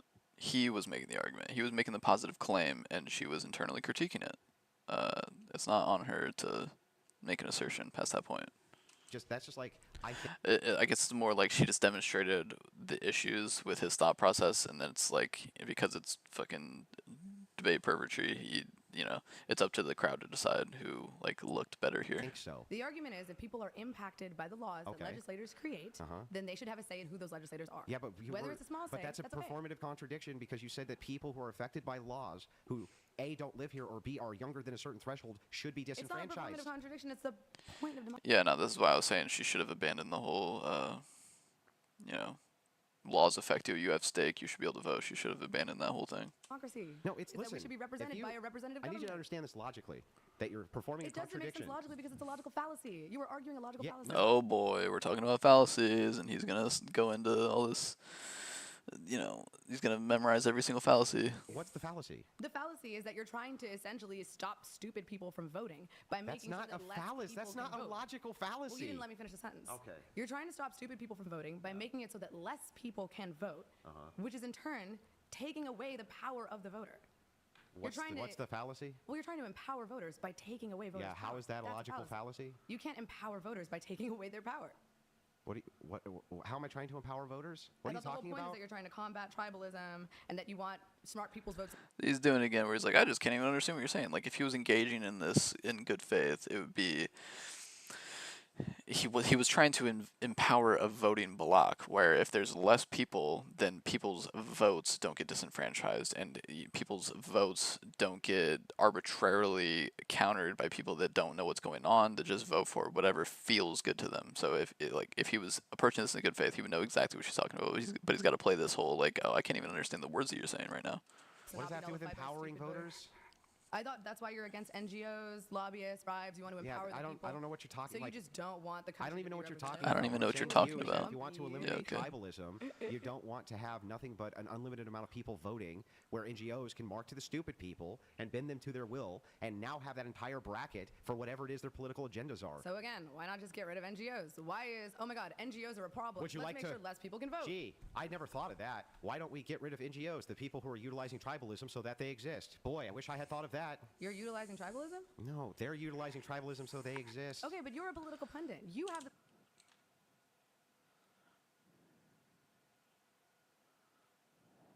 Yeah, like she definitely came into this, relatively good faith where they were going to build to a certain definition and then talk about it.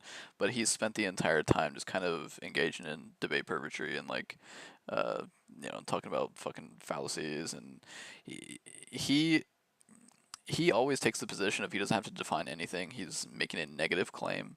So the other person, their interlocutor, will say something and then he'll do an internal critique on what they're saying. But he unfortunately started talking first with his opening statement, and she immediately went into an internal critique. And so he's been playing catch up the entire time. She just kind of like misstepped and went off balance and started talking about stuff that's sort of indefensible based on her worldview. And so he kind of like regained that ground. The power to help people. Why not promote a stance that is actually... if someone's making a positive claim and they're laying out definitions, yeah, they have to, like in this kind of debate space, they have to defend their definitions. Like it's really easy to, I mean, they don't have to. If they're both coming in good faith, they can just kind of make a claim. The other person will be like, okay, I kind of think you mean this. Like, is this what you mean? And they'll be like, yes, no. And then they'll like hash out the facts on what they're talking about. And then they'll move towards like where they think this thing, they'll build the definition together and then they'll disagree or agree on certain aspects of the definition. What he does is instantly go into like, oh, here's why you're wrong, or like, here's the internal critique of the thing that you're saying. But he just was on the defense from the beginning because she seems smart. So she's aware of his kind of tactics when he goes into these like debate spaces on podcasts. So she just engaged in that first, but it wasn't even super rigorous internal critique. It was just like this whole thing's supposed to be about feminism. So she tried to redirect it to like, okay, so what are you even saying here about on the grounds of certain people shouldn't vote? If it's about feminism, you're clearly moving towards like a women shouldn't vote kind of thing. But she didn't let it get there because he started asking questions about like where she draws red lines, and it kind of devolved into this. Actually useful useful to them instead of trying to take away their vote. Great. A stance that would be actually useful to them would be having their well-informed votes not nullified by non-well-informed voters of what you believe and I believe are more than the well-informed voters. That's exactly something I can do to help everybody. But you're not helping everyone because stupid people still live here. So what? They still have a right to exist in a society. Who's where they are taking not away the right dictated by to exist in a society? Nobody. Yes, you are, because How? if they are still held accountable to the Let's same do, laws, but now have no right or vote or say in who is enacting those laws and who is representing them in government. Like 17-year-olds? Final statement from They're both of you. children. And this is just like a mistake on her part because she probably approaches things like very ideologically. So when he's talking about voting rights, she boils it down to like, oh, a right to exist or a right to, you know, whatever. It's, you know, and voting in general is like constitutionally is a privilege.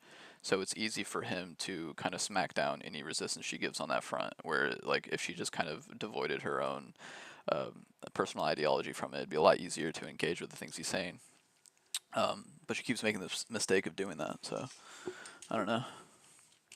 Okay, yeah, final statement is like, her position's a contradiction. She says everybody should be able to... And they're both clearly engaging in bad faith arguments here. So it's past that point, she should be, you know, angling towards how to make her argument sound better and not kind of like give away the game and start talking about ideology. ...to vote inside of a country where they are governed by the laws. Or if she did want to talk about ideology, she can redirect it back to him and talk about the actual root of this, which is, you know, feminism, women's rights, the movement as a whole, and then he could expose himself, at least, I mean, not to this audience, because this audience is going to like Andrew Wilson for, you know, whatever he says, because they're typically in agreement with him, but just at the very least for like the people that aren't whatever podcast watchers, they could see it and they could see how unhinged the things he's saying is, which I'm sure a lot of them already do. The problem is that then she says all sorts of people who fall under the criteria of being supported by laws shouldn't be able to vote. It's literally a performative contradiction. Then she moves to my view and agrees with my view that mostly that stupid people outnumber smart voters, and when you're talking about ill-informed voters, that NGOs often take advantage of them, or I mean always take advantage of them. She literally agrees with all of this, but somehow still thinks it's a better idea. Yeah, so he can take this time to lay out all of the things, like he can kind of cherry pick all the things that he said, where she agreed with him because she was offering up a resistance to indefensible positions, even based on her world beliefs.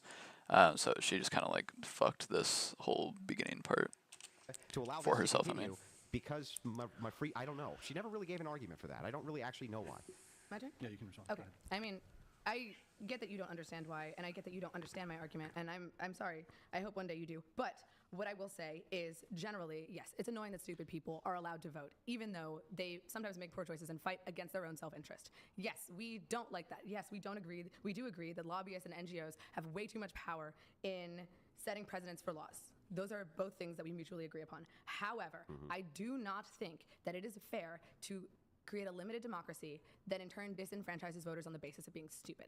I don't think that there is any way to practically enact that. I don't understand why we would do that. You could enact it with a constitutional convention. That's how you would do it. And you don't think that the millions of people who now have lost the right to vote they'd be like, okay. Well, they wouldn't have a choice.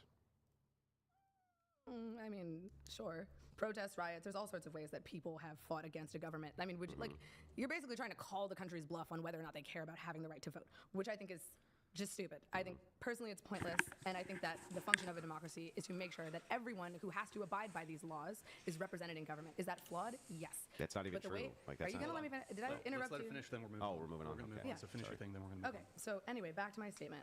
Yes, this government is flawed. Yes, NGOs have too much power. Yes, it's annoying when stupid people do stupid things. But at the same time, the right to vote is a human right under a representative democracy in the United States of America. To take that away from voters is not the answer to creating a more educated voting body. Like, just genuinely, it's just not. All right, here's what we're going to do. We have a couple chats that are going to come through. Guys, if you want to interact with the stream, the show, the debaters, $200 TTS. And also, if you're enjoying the stream, kindly like the video. If you want to support Venmo, Cash App, whatever pod without these platforms taking their cut, we're also live on twitch.tv/whatever if you want to drop us a follow on the Prime sub. Also, we have some merch, shop.whatever.com, discord.gg/whatever. We have a message here from one moment here. He paid he paid $99 to send a message? Yeah, we have this one coming in from Peacecraft. Oh, the audio's muted. Or actually, it's not muted. I'm not sure why that's not coming Damn, through. Rick James is crazy. I have a question for Rick James. If you hadn't eaten breakfast this morning, how would you feel? I think that's for you. Yeah. How would you feel if you hadn't? How would you feel if you hadn't eaten breakfast this morning? I don't. Just how would I feel? Yeah. Hungry, probably. Okay. All right. And we have wow, why does Andrew Wilson nod his head? Like, that's really telling. I don't know what the fuck that means. I think that's like a really common, like, debate bro tactic from this like conservative group to ask that question, and they derive some kind of like sophistry from it. I don't know. Jason Cassell, related to the military stuff. Thank you, Jason. Jason Cassell donated $200. Appreciate it. Thank you. Her boyfriend is an ASVAB waiver. You can't get someone else to take the test. You have to be verified with ID, fingerprints, birth certificate, SS, etc. Also, you take it during MEPS. Is he All right? right. Thank you, Jason, for that. That's how I remember it. I remember taking it during MEPS. In your singular year in the Army? How did you get off with 1 year? Well, people get hurt. Oh, well, that sucks. That's what happens. You didn't go back? We have Red Fox here in the military, 19 years and run. I have a feeling he didn't get hurt if he didn't want to talk about it. MEPS. All applicants take an IQ test. It is called the ASVAB, and we take significant steps to catch fraud. The armed services on average. Well, I agree that there can be stupid people who are there. I'm just saying that. Wait, what was steps that? To catch fraud. The armed service. It's called the ASVAB, and we take significant steps to catch fraud. The armed services on average reject a score of 25 and below. That's not true. I know people in with 15 that were not ASVAB waivers, but is on average. Well, I agree that there can be stupid people who are there. I'm just saying that there are standards which are in place. That's 1 and 2. I remember specifically taking it when I was in MEPS. So also a 25 is like insanely low. That is bad. How hard would this IQ test be for voters on your whole life? Well, I didn't really advocate for an IQ test. It would just be you would just be looking for, like, if somebody was going to enter into service, that they had at least the IQ capacity to do it, so they weren't like mentally retarded. Well, I mean, isn't the whole point that we're trying to prevent stupid people from voting? That's your whole. No, uninformed voters from voting.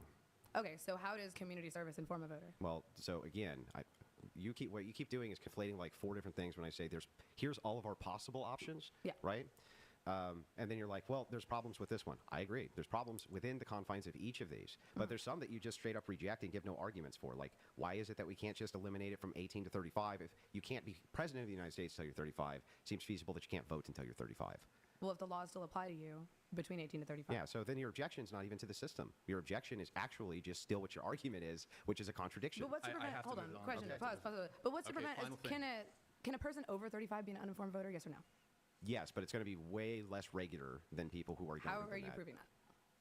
Just because if we look at the people who turn out to vote, right, within these demographics, right, it's much less than the older demographics, and when they're polled, the people in older demographics know much more about the issues than the people in the younger demographics. Really? Yeah. I don't know. My grandma gets all her news from Facebook. We have a message here, Manny Fresh. Question for Naima. Did I say it right? Oh my God, Naima. Okay, just question.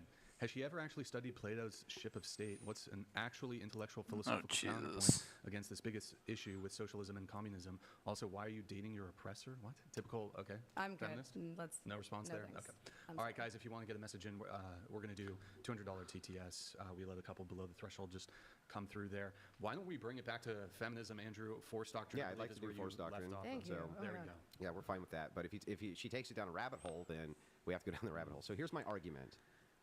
Let's start with defining these terms. Can we do that? Sure, yes. So I define Holy feminism, God, we're just now getting to feminism. Okay, as being a movement towards egalitarianism or equity.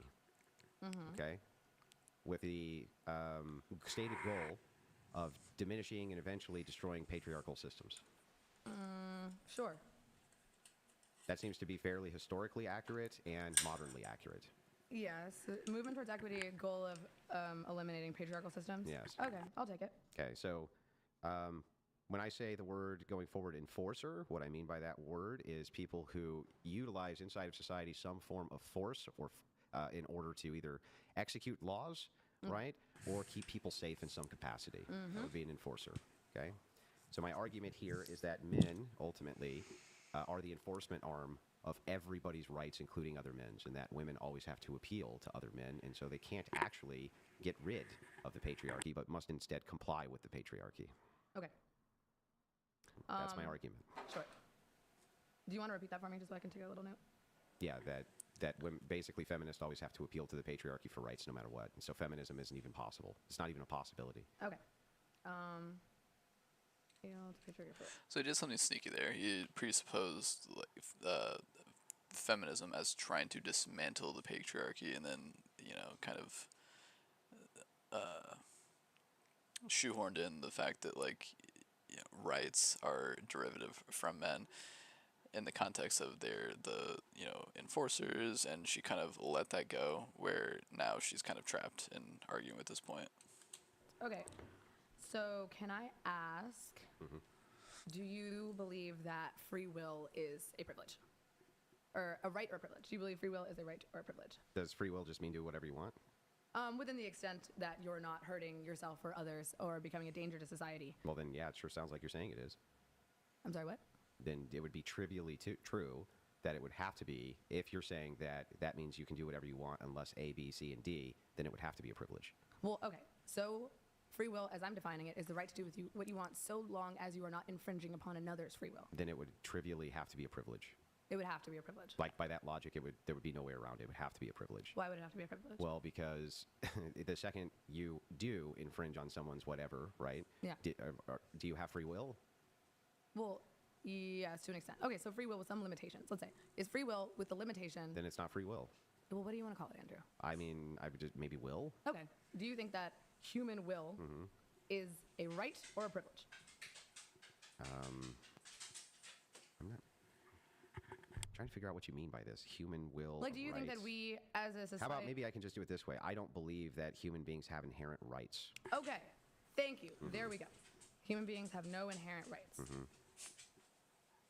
Yeah, correct. I think instead what we call rights are actually just collective intuitions which are appealed to force, and then force enforces them. Okay, so all law... Are you trying to say that basically all laws are enforced through force, or just... Yeah, so all laws, ultimately. All laws are enforced by force. Okay. Yeah. So if you think about this, the way that I would say is... It is a bold claim, but he's engaging with it from this, fucking year 3 philosophy class kind of approach. And so he's going to have, he's done this a lot. So he's going to have a bunch of counters to all of the things she thinks she's about to say. It's just a domain that, she shouldn't really enter into as far as, will, theory of knowledge, all these things. I don't think that she wants to engage with him here, but, we'll see. It's do you agree with me that rights themselves are a social construction? I mean, not really. So my right to own a gun is not a social construction? Yeah, but I'm talking about free will, not human, What is that? I don't understand though.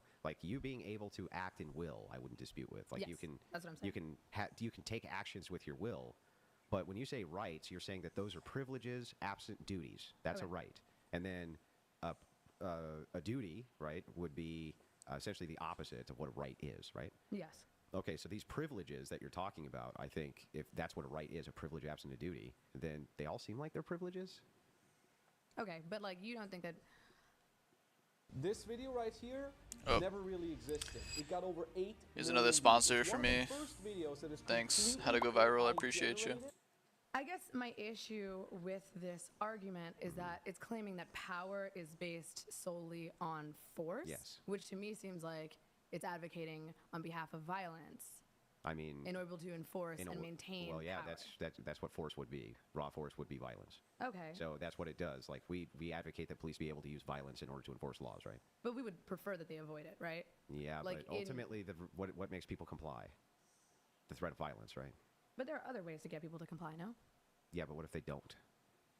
Well, I mean, yes, but I feel like that's a bit of an extreme. No, it's not a bit of an extreme that people don't comply. But how does the president have power? He can't threaten violence against That's all he does. member. He is the commander-in-chief of the United States military. But he can't threaten and... So basically, you believe that we function in a society solely because if we don't, we will be violently hurt by the military.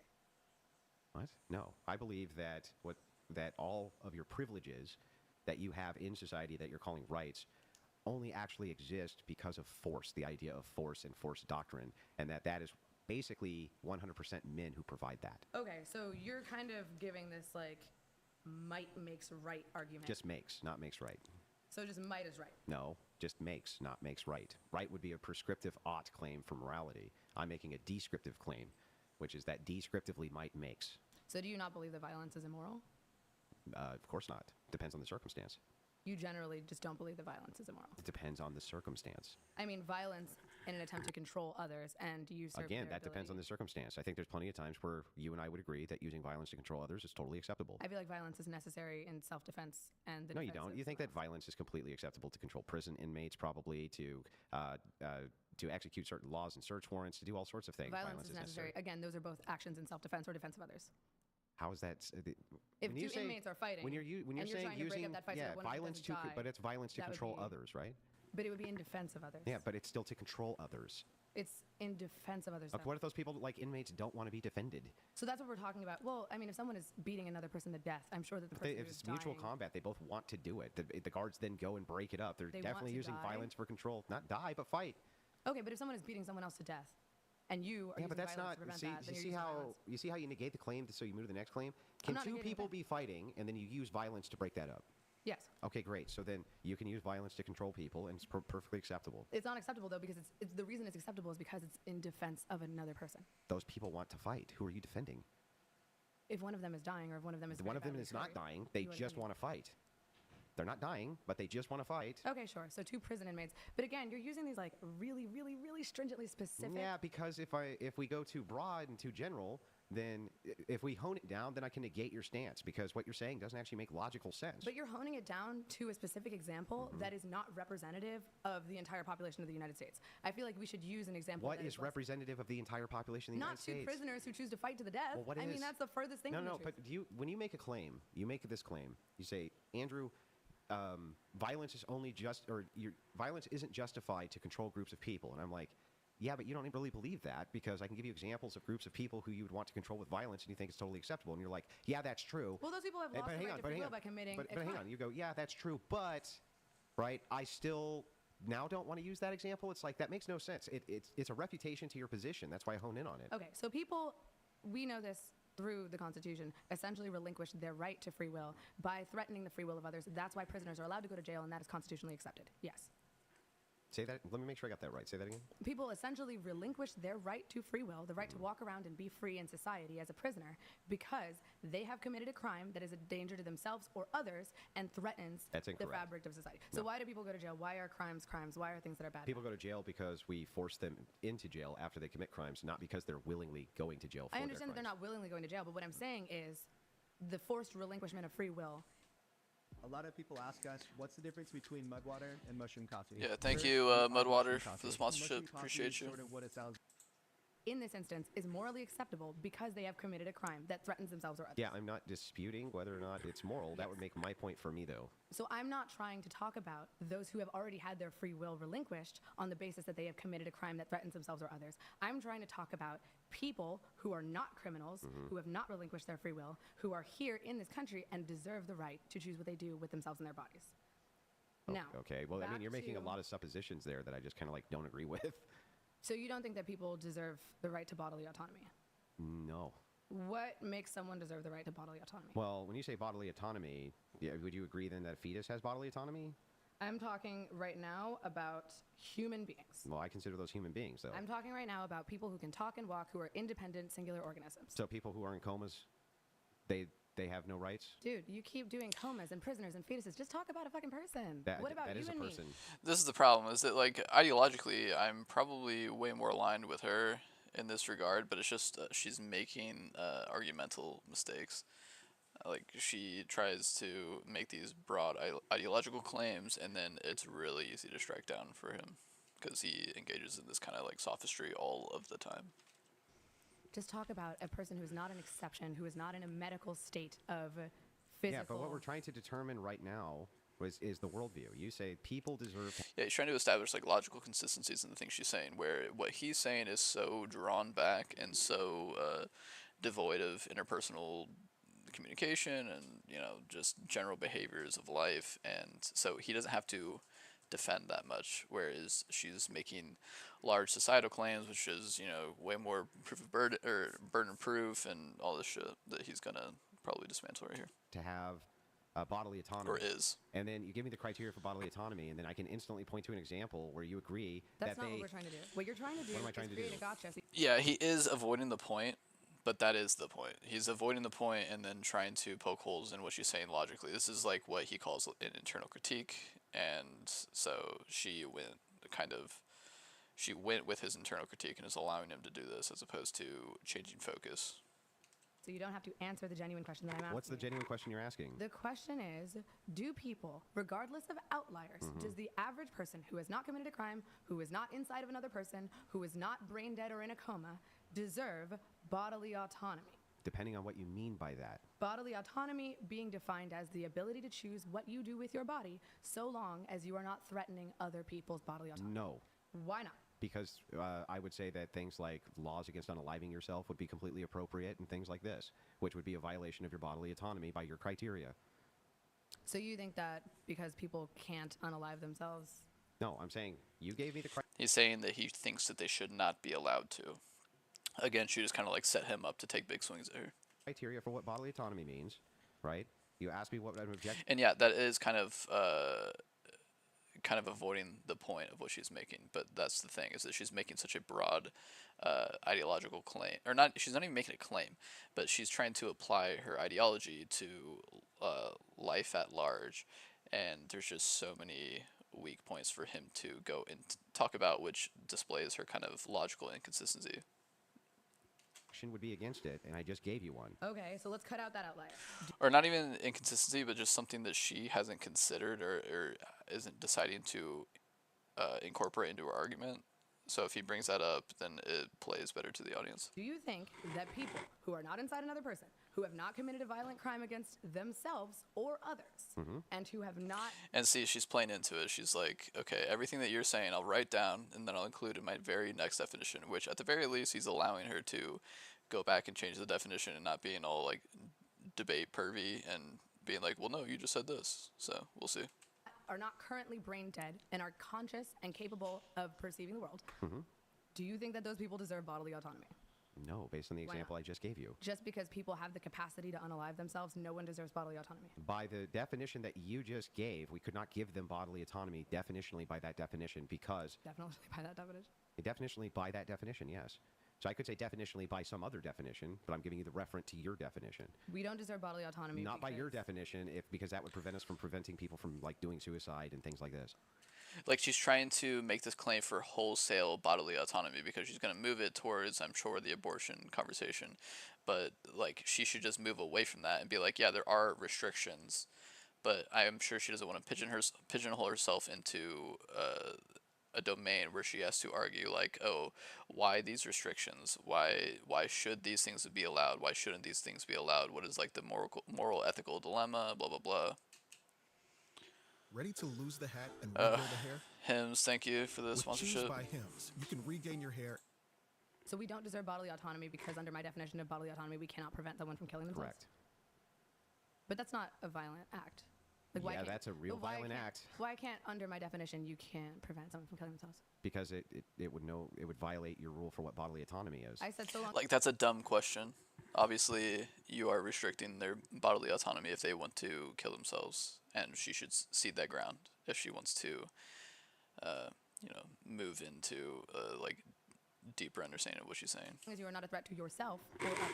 So that includes you. So you would relinquish your bodily autonomy if you were a threat to yourself. Then I think that it would then just be trivially true that yeah, dude, you don't I got really Hims need on my bodily side. autonomy anymore. Because what you do is you say bodily autonomy with all of these exceptions where we can violate bodily autonomy. But that's like 3 exceptions. It's exceptions that... It's not like 3 exceptions. It's many exceptions. What about somebody who's just like cutting themselves with a razor blade? Can we stop them? What about a person who just says that they want to cut off their right arm because they think it'll be fun? Can we stop them? Like, there's so many examples I can give you of where we would violate people's bodily autonomy. What about a person who's having like a manic episode and doesn't want to... Yeah, she also set herself up to have issues later on with the like, oh, if laws apply to you, you have similar rights, you should be able to vote, or like she wasn't making the case for minors to be able to vote, but because she kind of went into an hour of defending that position, then he can bring up, like the trans debate, body dysphoria, and equate it to like, okay, these people want to change genders. What about when they want to cut off their arm? Like, the classic kind of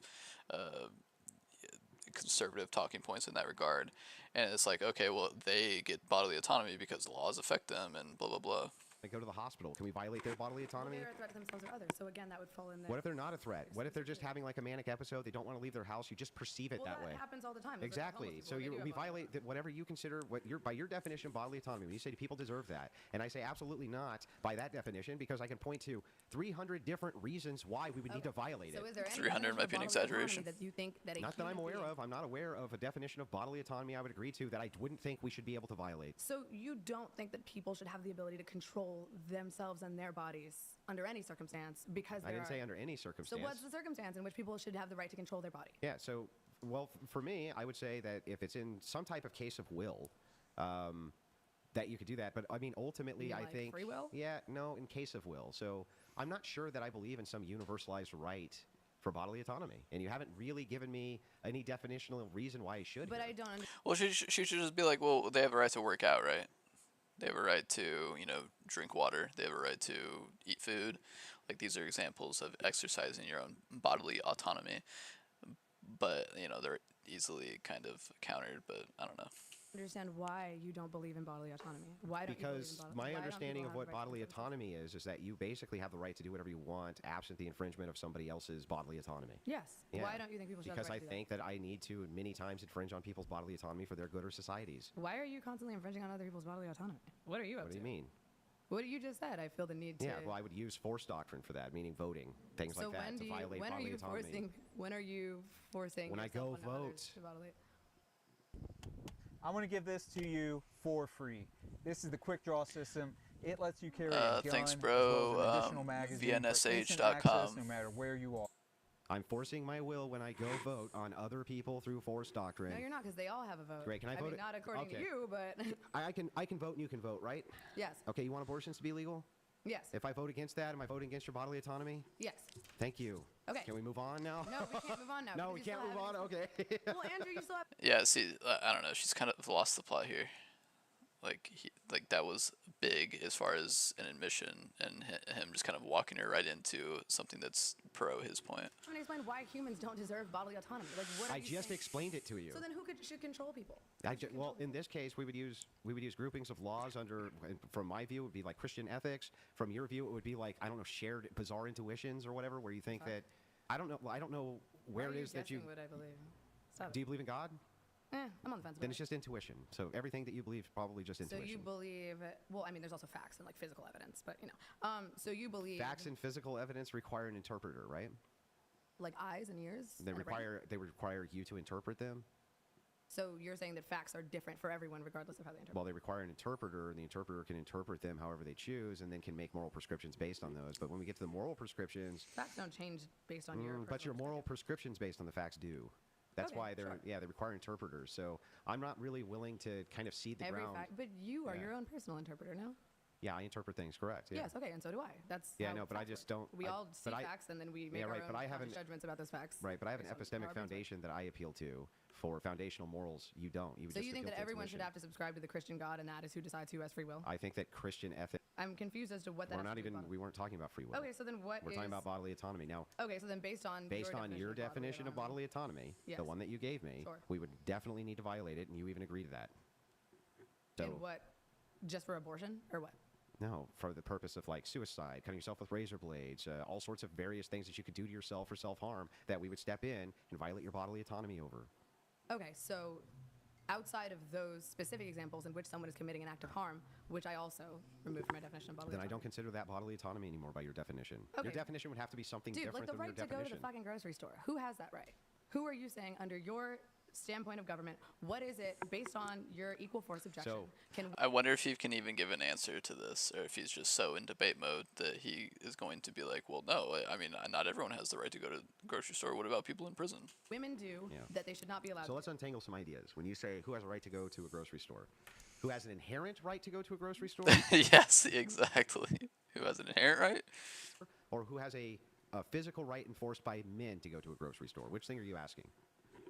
What do you? An inherent right or some external subjective right that is enforced? Which thing are you asking? I'm saying who has an inherent right to move their body? Nobody has an inherent right to do anything. Nobody. Nobody has an inherent right to do anything. So then how do we gain the physical right to go to the grocery store? Through force. Exclusively through force. Let me know if you can relate. Cooking for Holy one fuck, person so is many so ads. hard. I'm obsessed Thank with you. how This is easy making me Factor rich. makes it to eat. Yeah, the only reason that, like, so if, like, let's say the Taliban took over, like, the grocery. So like the argument that he's making is that the force is society. Like if we weren't, you know, in this super built up fortress that is society now, you know, there's a plethora of things that would stop us from going to the store. There could be, you know, roving bandits, there could be wild animals, there could be like impassable terrain, all these things that we'd have to enact force on, like whether it's, you know, cutting down foliage, whether it's defending ourselves from these things. So like he's making it very deep, or it's not very deep, it's very surface level, but it's like an it's exhausting, but like he's making a very basic claim that force kind of does derive all of our rights. Grocery store area. Do you have the right to go to the grocery store now? No, but that's an anarchic society. Then you're agreeing with me. So then you're saying there's no inherent right. It sounds like you're advocating for anarchy, and the only way that I'm people not advocating for anarchy. The only way that people gain a right is through force. Then we'd all be fighting each other all the time to gain the right to just use our bodies. You can cooperate for the purpose of force doctrine. We do it constantly. What do you mean? No, we don't, because we don't live under a force doctrine principle. Yes, we do. Well, how would old people have the power to do anything? How would disabled people have the power? Because to do they have. If no one can defend themselves. Because they have people who have force, which enable them to do those things. That's how. So then there is power that comes not from force. If people who do not have the power to force can utilize the strength of others. Like she's kind of floundering. She's looking for a way in, and she's arguing against something that he's technically right about. She should just completely shift what's going on their behalf. The strength of others would be force. Okay, but how did that person at the top who doesn't have force utilize the strength of others? He's utilizing other people's force. Okay, but what is he doing to utilize their force? Because he somehow has power over them. How? He doesn't have, well, it's agreed to power. But the thing about power dynamics, which is interesting, is that if you have control over force, if that were to shift, like let's say the president said some shit that you really didn't like, and a big-ass mob showed up to take him out, right? And nobody opposed that, who has force doctrine on their side? That's fair. So I want to go back to this claim. You said hang on. Before we go back to my claim. That's fair. I want to go back to this claim. You said agree to powers based on force. Wait. And I would like to just ask. Hang on, you said that's fair though, right? You said that's fair. No, You said that's fair. I'm responding to the words you're saying. If you said agree to power based on force. Yeah. And that those who are disabled are protected and their will is protected, and those who are elderly are protected and their will is protected. If there's force, yeah. Then why can't you do the same thing with women? Why do women now usurp their right to protection and bodily autonomy under a... There's not rights. These aren't rights. It's just force. It is a right. Can women like manipulate men to use force on their behalf? Sure, that's happened before. Okay. Great. But they're always going to have to appeal to men's strength for force, no matter what. But I don't think society is intrinsically and implicitly governed by force. And I think advocating for that Which part of society? Violence. Which part of society is not governed by force? Which part? I mean, schools aren't governed by force. Yes, they're governed by force for sure. Really? So kids go to school because they're afraid they're going to get No, they're not going to school because they're afraid they're going to get hurt. But there's security guards who are around. There's police officers who are around. There's people who enable that nothing bad's going to happen to those kids. There's teachers who are there much stronger than the students to keep potential threats away from the students. All of it's governed by force. Okay, but you're talking about force for protection versus force for the utilization and monopoly of power. It's all the same thing. It's not the same thing. If you're protecting people's right to be somewhere, then that is a different use of force than... But they're both force? Sure. Okay, great. Then they're the same thing, force. Sure, but why are you, just because you have a monopoly on force, what gives you the will to usurp someone's right to very basic bodily autonomy? They don't have rights. Rights are not, by your agreement, inherent. So then what's to stop a bigger, stronger man from just beating the shit out of you? And now you don't have rights. Nothing except force doctrine. That's the whole point. Then why would you want to live in a society in which everyone is like... I didn't say you have to live in a society in which right, individuals can get beaten up by somebody who's next to them. But that's what force doctrine is. No, force doctrine. I'm about to wrap this up anyways because it's kind of they're spinning their wheels. Billy clubs, drag his ass to prison, then he would get thrown in a prison where guards would make sure he stayed there. Okay, so that's what all kind of force is appropriate through force doctrine? Well, I don't even know what that means. What are you asking? So the force and the power to, I mean, you're basically saying that. Yeah, I'm gonna wrap it up here because it's unfortunate for her, but she kind of let the argument boil down to force doctrine, and I feel like that's something that a lot of people are not familiar with or just on face will disagree with. But it's kind of, I would just suggest a second look at the idea behind it. Yeah, it seems like it's not really gonna go anywhere Why should rights be enforced? Super chats, confronting Andrew's past. Oh, that's weird. Yeah, it's just, I don't know. I don't think they're going to get to the actual conversation. Maybe we'll go over this male privilege real quick. But again, Looking to skyrocket your YouTube channel? Let Sprizzy boost you to the top. Yo, thanks Using Sprizzy. YouTube ads, Give me Sprizzy millions. and like I would think that a disabled man probably has less privilege than a able-bodied woman, depending on what his disability If is. we were to take all women and put them collective as a group, and all men collective as a group, would you say that men are more advantaged or have privileges over women, or that women are privileged and have advantages over men? Yeah, I would say collectively, men probably have more privileges. Okay, so now we understand exactly what it is that we're arguing. So Yes. let me just start with this. What about the draft? What about the draft? So how is it that men are privileged over women when men can be drafted, women cannot? Well, that would be an example of when women have a privilege over men. I don't think the draft should apply to anyone, though. To be But honest, it I does think the apply draft to men, I know, right? and I don't even think we should have a draft. But I think we do that have a is draft. inherently immoral as well. Yeah, but we do have a draft. We do, descriptively. I know, and we And shouldn't. how could it be that men, young men especially, can be drafted at the age of 18, 19, 20 years old, be sent to fight wars often on behalf of women who can vote them into those wars, right? How is that a privilege that men have? And what is the, if you had to pick anything that you could point to for women that is on par with that duty that men have, I want to hear what it is. I would say probably the societal role of the traditional wife and the inability for certain women. Or This is a mistake because a large sect of feminism is trying to dismantle this. I'm not like placing a value judgment on it. Like, you know, it's good that women aren't stuck in the house, obviously, but it's just a bad avenue to go down for her argument because we're talking about male privilege and we're talking about a thing that is rapidly declining and that she would probably advocate against. have an idea that women should not be allowed to work. As far as like the enforced traditional like mother in the household kind of deal where she cooks and cleans and, you know, all that neo-trad shit. Who promotes that women should not be allowed to work? You do. No, I don't. So you think that women should be allowed to work? Women have always been able to work. And you think that outside of the home? Yeah, of course they've always been able to work outside the home. Hey, that's great.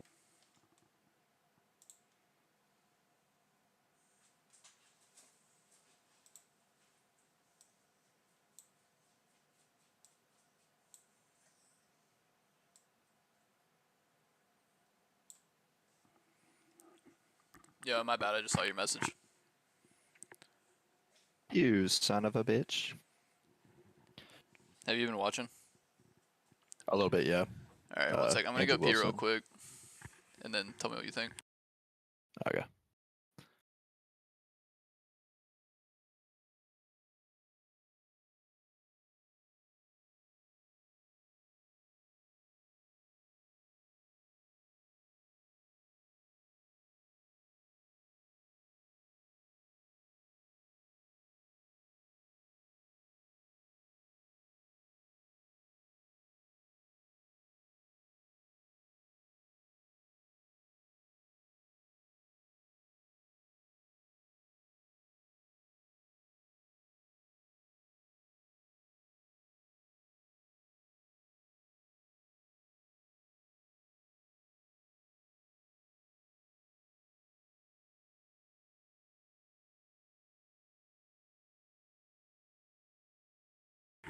All right, I'm back.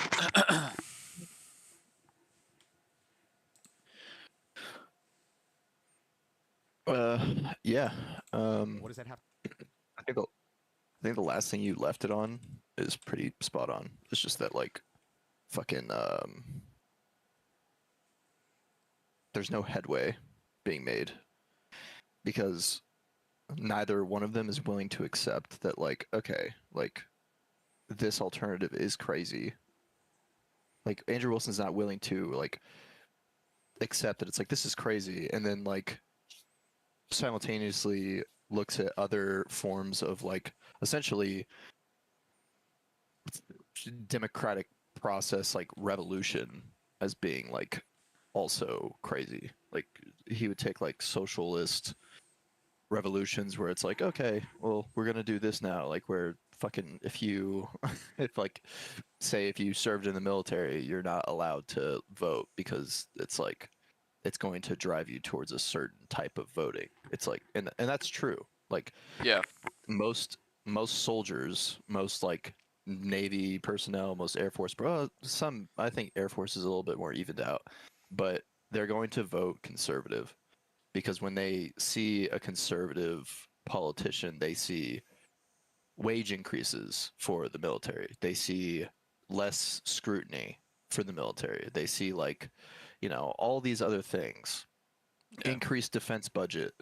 And so that automatically means that like overall military service members are going to be voting conservative. So in Andrew Wilson's purview, it's like those people should not be allowed to vote because they're already engaging in tribalism. Yeah. Like they're already being like, oh no, I'm gonna vote on this because this is my corner.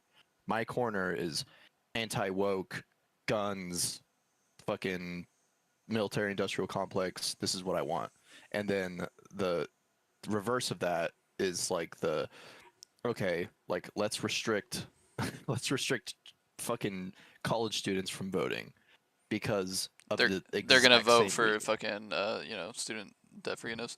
Yeah, that's why I really wish she would have gone down the path of like people. First of all, the tribalism route. She could have talked about like what actually qualifies tribalism, and then she could have talked about like the people even in your worldview under like a single household vote or whatever the fuck you wanted, like can still engage in voting in opposition to each other's interests. Like it's a complete disconnect from what he's actually trying to argue for. But she got stuck in like the who should be allowed to vote and why should they be allowed to vote, and like specifically how laws being acted against them means that they deserve a right to vote, and like she just got trapped in that. But yeah. That's why I kind of skipped ahead because they weren't even getting into like the feminism shit. And even when I tried to skip ahead into that, it was like still she kind of like trapped herself into like sophistry. So I skipped even further ahead, and they're going to talk about male privilege right now. So we can enjoy that. At the age of 18, 19, 20 years old, be sent to fight wars off. I don't think the draft should apply. Men are more advantaged in society. I think some men do, yes. But again, like I would think that a disabled man probably has less privilege than a able-bodied woman, depending on what his disability is. If we were to take all women and put them collective as a group and all men collective as a group, would you say that men are more advantaged or have privileges over women, or that women are privileged and have advantages over men? Yeah, I would say collectively, men probably have more privileges. Okay, so now we understand exactly what it is that we're arguing. So let me just start with this. What about the draft? What about the draft? So how is it that men are privileged over women when men can be drafted, women cannot? Well, that would be an example of when women have a privilege over men. I don't think the draft should apply to anyone, though, to be honest. It does apply to men. I know, right? and I don't even think we should have a draft. But I think we do that have a is draft. inherently immoral as well. Yeah, but we do have a draft. We do, descriptively. I know, and we should. And how could it be that men, young men especially, can be drafted at the age of 18, 19, 20 years old, be sent to fight wars often on behalf of women who can vote them into those wars, right? How is that a privilege that men have? And what is if you had to pick anything that you could point to for women that is on par with that duty that men have, I want to hear what it is. I would say probably the societal role of the traditional wife and the inability for certain women, or the promotion of an idea that women. Which is something she would also disagree with. So like how is the draft not an example of men being disadvantaged to women? If like an example she's about to give, which is way less frequent nowadays, and something that she would disagree with in her worldview. So I don't know. Yeah, and it also doesn't apply to like if we're talking about healthy adults, like. This doesn't apply to all women. Women, there's some circumstances where it's not like okay, at a certain age you just have to do this. It's like no, like if we are at war, men have to do this. But I don't know. Let's hear what she has to say about it. Be allowed to work. Who promotes that women should not be allowed to work? You do. No, I don't. So you think that women should be allowed to work? Women have always been able to work. And you think that outside of the home? Yeah, of course they've always been able to work outside the home. That's great. What does that have to do with anything? I mean, part of the whole manosphere and like the promotion of these social norms and social roles. That's where you're wrong. You see, really? Actually, you have the more misogynistic view. No, but I'm against You have the more misogynistic view. The truth is that what the manosphere would say is that a lot of them say, no, those women need to fucking work, otherwise they're in a position of privilege being at home. So let me ask you this. Are women in a position of privilege? What manosphere podcasters? Oh, you hear them say it all the time. Are women in a position of privilege? Candace Owens isn't saying that. Myron Gaines isn't saying that. Stop. Yeah, they do. But here's the thing. Not saying I'll demonstrate it for you. Are women in a position of privilege when they're stay-at-home moms? No. Are they in a position of privilege when they're working? Unless I mean, I think that they're in a position of equality or equity. That's the goal. But so then that would mean, by that logic, they're oppressed by being stay-at-home moms. I think that if they are not using their free will to decide whether or not they're a stay-at-home mom. Yeah, they're a stay-at-home mom. Okay. Are they privileged or not privileged? The viral 30-second pink salt Yo, trick thank that you, melts Sugar fat is Natura. actually featured on the Today Show. Give me But for hundreds of those who missed thousands. Is it a privilege to be a stay-at-home mom, or is it not a privilege to be a stay-at-home mom?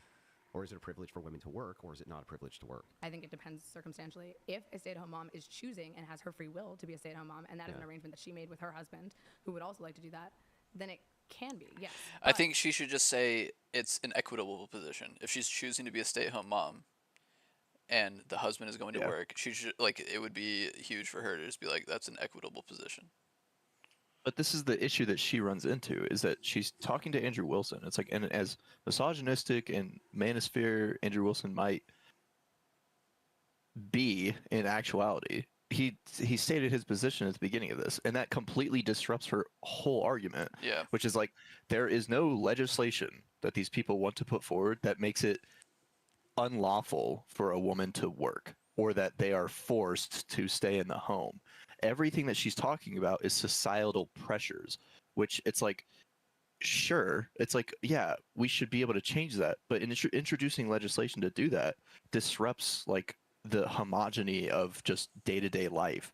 It means that there will be a requirement where it's like, oh, there has to be men who like, they're the stay-at-home parents, even though they don't want to be. There's going to be women that have to be stay-at-home parents, or they have to work when they don't want to. Like this, like that's the thing. It's like this is just a non-argument. Yeah. It's like, I don't understand It's where like impossible this to line of legislate questioning too. is going.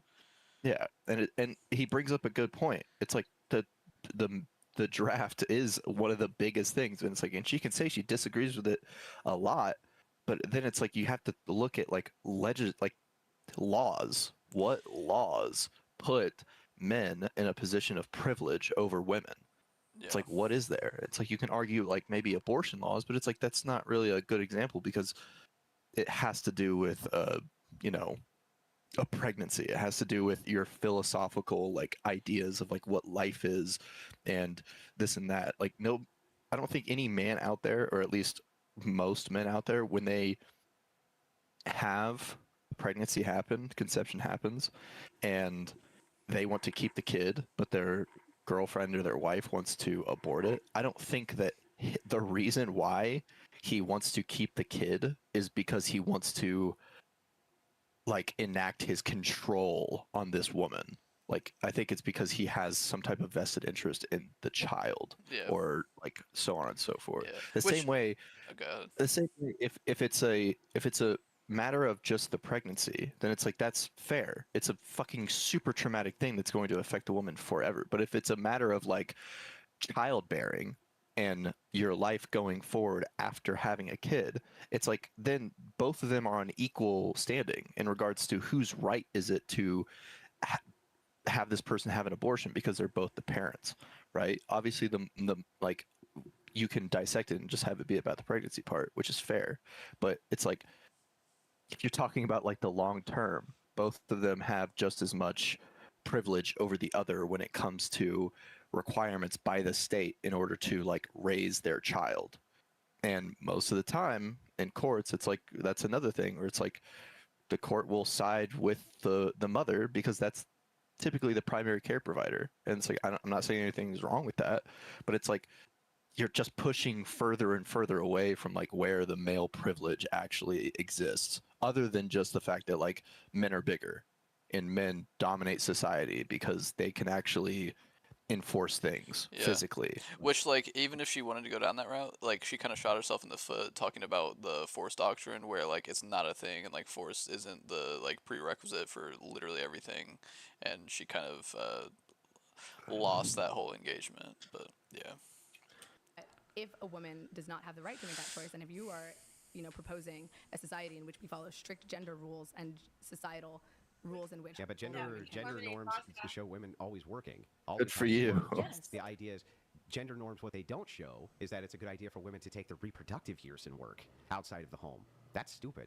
That makes no sense. Yes, of course. How do you establish yourself in a career if you like actively have a child at home? You establish yourself in a career after your childbearing years, like everybody else So would. you have to start work at like 40? Versus having children at 40? But you don't have. You can do both though. You can but have here's the children thing. and This is what's so funny. establish a career. Do you think then that if you moms split their attention between their children and their career, that their children are going to get as much attention as they would if the mom didn't have a career? But why should a mother not have the ability to have a career For their children. Well, then just don't have children. They would do right. Exactly. This is my point, though. Right? It's like so. Why wouldn't but women make up 47% of the labor force. Literally, millions of women do this every day. Yeah, and you know what happens? Our birth rate. Do you know what it's at? It's a lot lower, significantly. Why? Because women are having kids older. But that's free will. You can't just usurp someone's right to have free will because their job is to have So let me ask you: is it a negative Okay, he's so thing cringy for that. that the birth rate is declining to the point where we can't even sustain our population? Well, we could if we allow immigrants to come in. But wait. So you want to replace the population? no, I'm not a replacement theorist. But at You the want to same replace the population? time, can we go back? No. to- Can you answer the question? If it is the case that our population's massively decreasing, which you just conceded it is, because women are having children older, which you just conceded they are, and you say that's a good thing, I'm not and then saying say it wouldn't go down if we had immigrants come in. How is that not replacing the population? I'm not saying that's a good thing, but I don't understand what your solution is. Should women not be allowed to work until It's after your they've had internal children? critique time now. Tell me Should real quick. women not be allowed to Tell work me real quick until they've had children? Why are you asking me questions of answering them now? It's my turn to ask the question. So Why is that? Who Because said that? We're having an open discussion. you just internally critiqued, and I allowed you for over an hour at least. My position, my turn. So real quick, can you tell me why it is that when you get to the point where you cannot replace your own population, and you say, well, we wouldn't have a problem with that if we opened it up to immigrants, how is that not you advocating for replacement? Yeah, this was I was kind of talking about it in the beginning, but Andrew Wilson kind of never starts from a position of being internally critiqued, and it seems like he's strongest when he is doing it. So it's unfortunate that she didn't hit harder, and I feel like she was doing really good right in the beginning, but again she lost her balance when talking about the who should be able to vote and why and all that shit. Yeah. And she didn't even get to the point of women should be allowed to vote, because they weren't even talking about that. They were talking about kids and felons and people below 35, and she wasn't able to redirect it towards the feminism debate, where I'm sure his position is that women probably shouldn't be allowed to vote, and she could have steered it there, but she just got caught up in the rhetoric. Yeah. She's showing her ass right now too, Yeah, because she just gave Andrew Wilson a fucking diving board. Yeah. I'm not advocating for complete replacement. I'm not saying people should just stop working and stop having children, and it should be entirely up to immigrants. But I mean, if we did have more channels for immigrants to come into this country legally, we might not be so worried about the replace the domestic population? Tawanga Farm, appreciate you. What's the problem with doing that, though? Would not all humans? Would it replace the domestic population? It wouldn't completely replace it. Would it mostly replace it? It would add. Why is it replace? It's adding. Because if the people who are okay, let me ask you this: is it a good? This is one thing with Andrew Wilson that I will agree on. There is this thought that anybody that comes in is the exact same, but to behave as though there's no kind of cohesive American culture is just so frustrating to me, because it's so evidently true, and we all just want to pretend you can just supplant the population with anybody else that comes in, and we already see the problems with that. But yeah, anyways. Talk about that a little bit. It's not so much because it's there's perfect examples. People Mexican people from El Salvador, people from Guatemala who come here, and you see some of their culture bleeding into the area in which they live, because it's typically these places that's most of the population's very usually condensed. In Colorado, there's whole neighborhoods where the front of that neighborhood is they're all from El Salvador, because it's their family buys this house, family buys this house, whatever. They will tell you that the culture that they are giving to America here is not the same that it would be in El Salvador. Yeah. It's not the same as it would be in Mexico. It's been morphed. It's been Americanized. It's well, they're so close to us anyways, culturally, I feel like. Yeah, and to sit here and believe that oh yeah, people from if fucking 20,000 people from Brazil, just random places in Brazil, came and they were just dropped in the middle of Seattle, that would just be oh, it's fine. like it's fine. It's like it wouldn't be. You'd have like probably not a century, like a decade where these people are like trying to like find their fucking like avenue in which they could express their culture while also adhering to like cultural norms. That's what every like migrant population has done in America. The successful ones, anyway. It's like you have some groups where it's like you have places in Denver where it's like you have like fucking gang members who are like, oh yeah, no, we just want to continue the gang shit we were doing in our home country here because it's easier than like getting a fucking job and like doing all this other shit. Yeah. A lot of kids? Why aren't they having kids? Well, is it a good thing that they are or are not? Would you rather see Native Americans having more kids? I mean, I don't. Like, why is it a bad thing that we came over here and took land from the Native Americans and replaced their population? Why is that bad? Well, because we killed millions of people and caused no, significant amounts of suffering. Actually, it was human suffering. It was genocide. Actually, most of what killed Native Americans was not genocide; it was disease. The Trail of Tears killed millions of people. Okay, the Trail of Tears didn't kill millions of people. Yes, it did. How many millions do you think died in the Trail of Tears? Let's Google it. Google it. All right. How many millions died at the Trail of Tears? It's probably going to be like 10,000. She doesn't know. Estimated 4,000 out of 16,000 Cherokee people, or wait, forced to relocate. Let me see deaths. How did you not know this? How can you say something like this and not know this? That 6,000 men, women, and children died. It's like, not that it makes it right. Like, the Trail of Tears genuinely pisses me off, like, even talking about it. But it's like, bro, you cannot not know that if you're going to be like, she's Googling it herself. And she's trying to find, like, you can't say millions died and it's under 10,000. That is just like, and like you said, it is a fucking horrific thing that happened. But you can't just, like, this is my whole problem with like the way we talk about history. And it's just like, oh yeah, white man did bad thing. White man might as well have done fucking 8 million kills. But like, you know, it's clearly different than the reality, you know. But the perception is just like, it doesn't matter what they did. It's just as bad as if they like completely exterminated billions of people. Yeah, millions died on the Trail of Tears, and it's under 10,000. So let's just look and at colonization. Millions. How many Native American people were killed from colonization? Can you Google that one for me? Yeah, disease. How many were killed by disease? How many Native Americans killed by colonization? It's millions of people. No, disease killed them.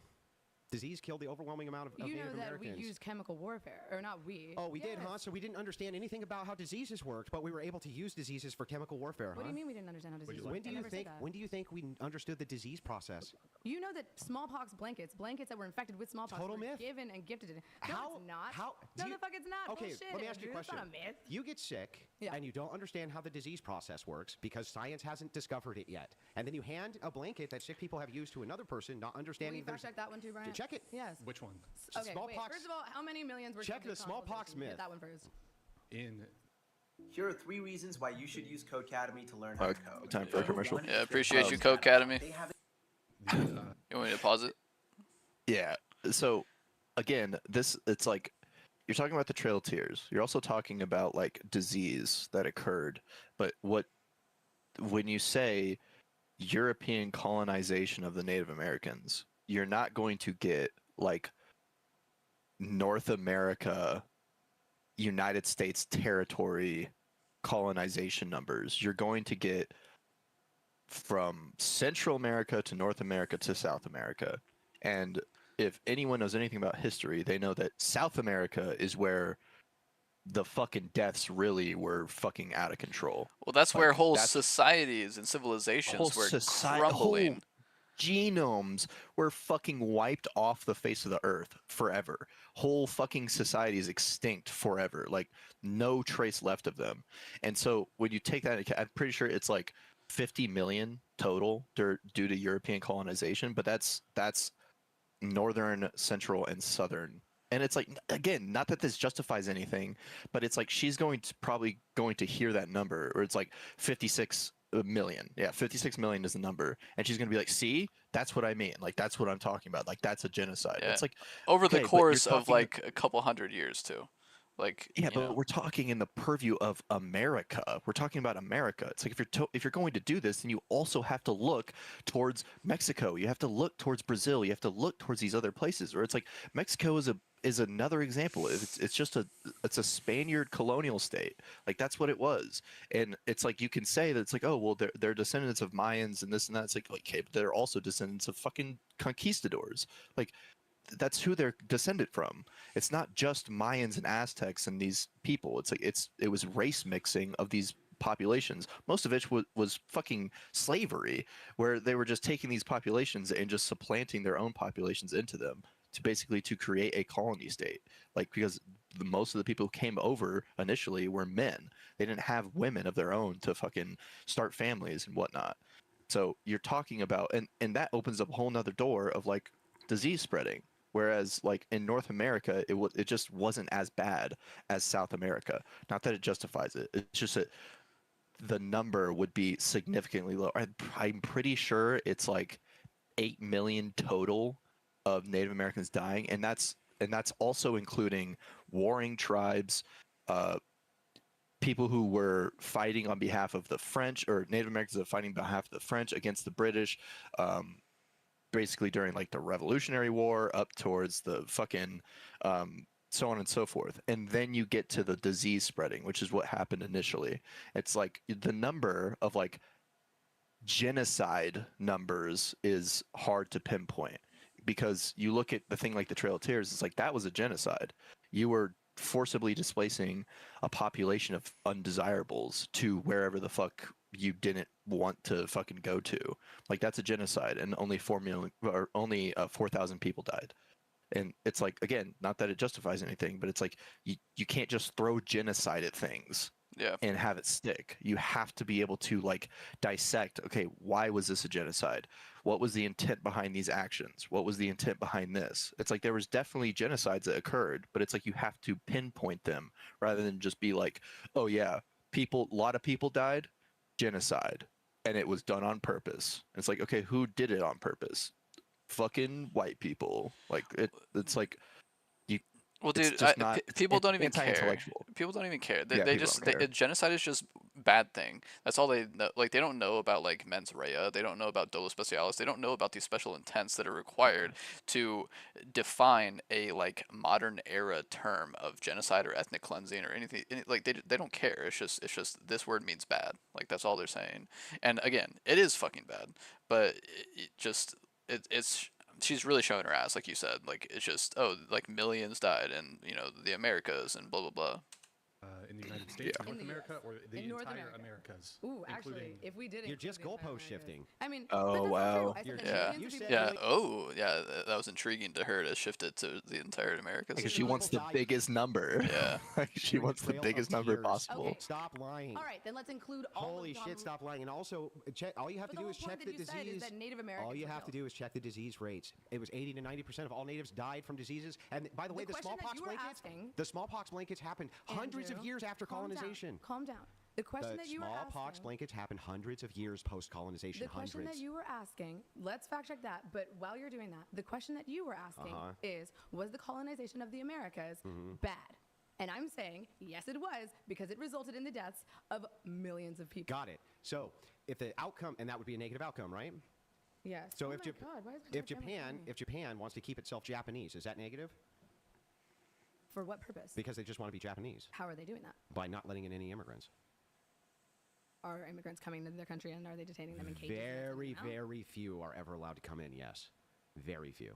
I mean, if they're not physically hurting or endangering those people, then I wouldn't say that's necessarily a negative. But I think it depends on the outcome for the Japanese population. So as if well. the Japanese, Hold let's on. just say that they What if theoretically them being not allowed to enter Japan is detrimental to their health because they are forced to stay in their host nations? Yeah. then they should be It's like this forced is to the let whole immigrants in. point. Yeah, this is where it's like she's really showing her ideological ass and being like, because so much of this, she is a super reasonable person, and I agree with her on so much.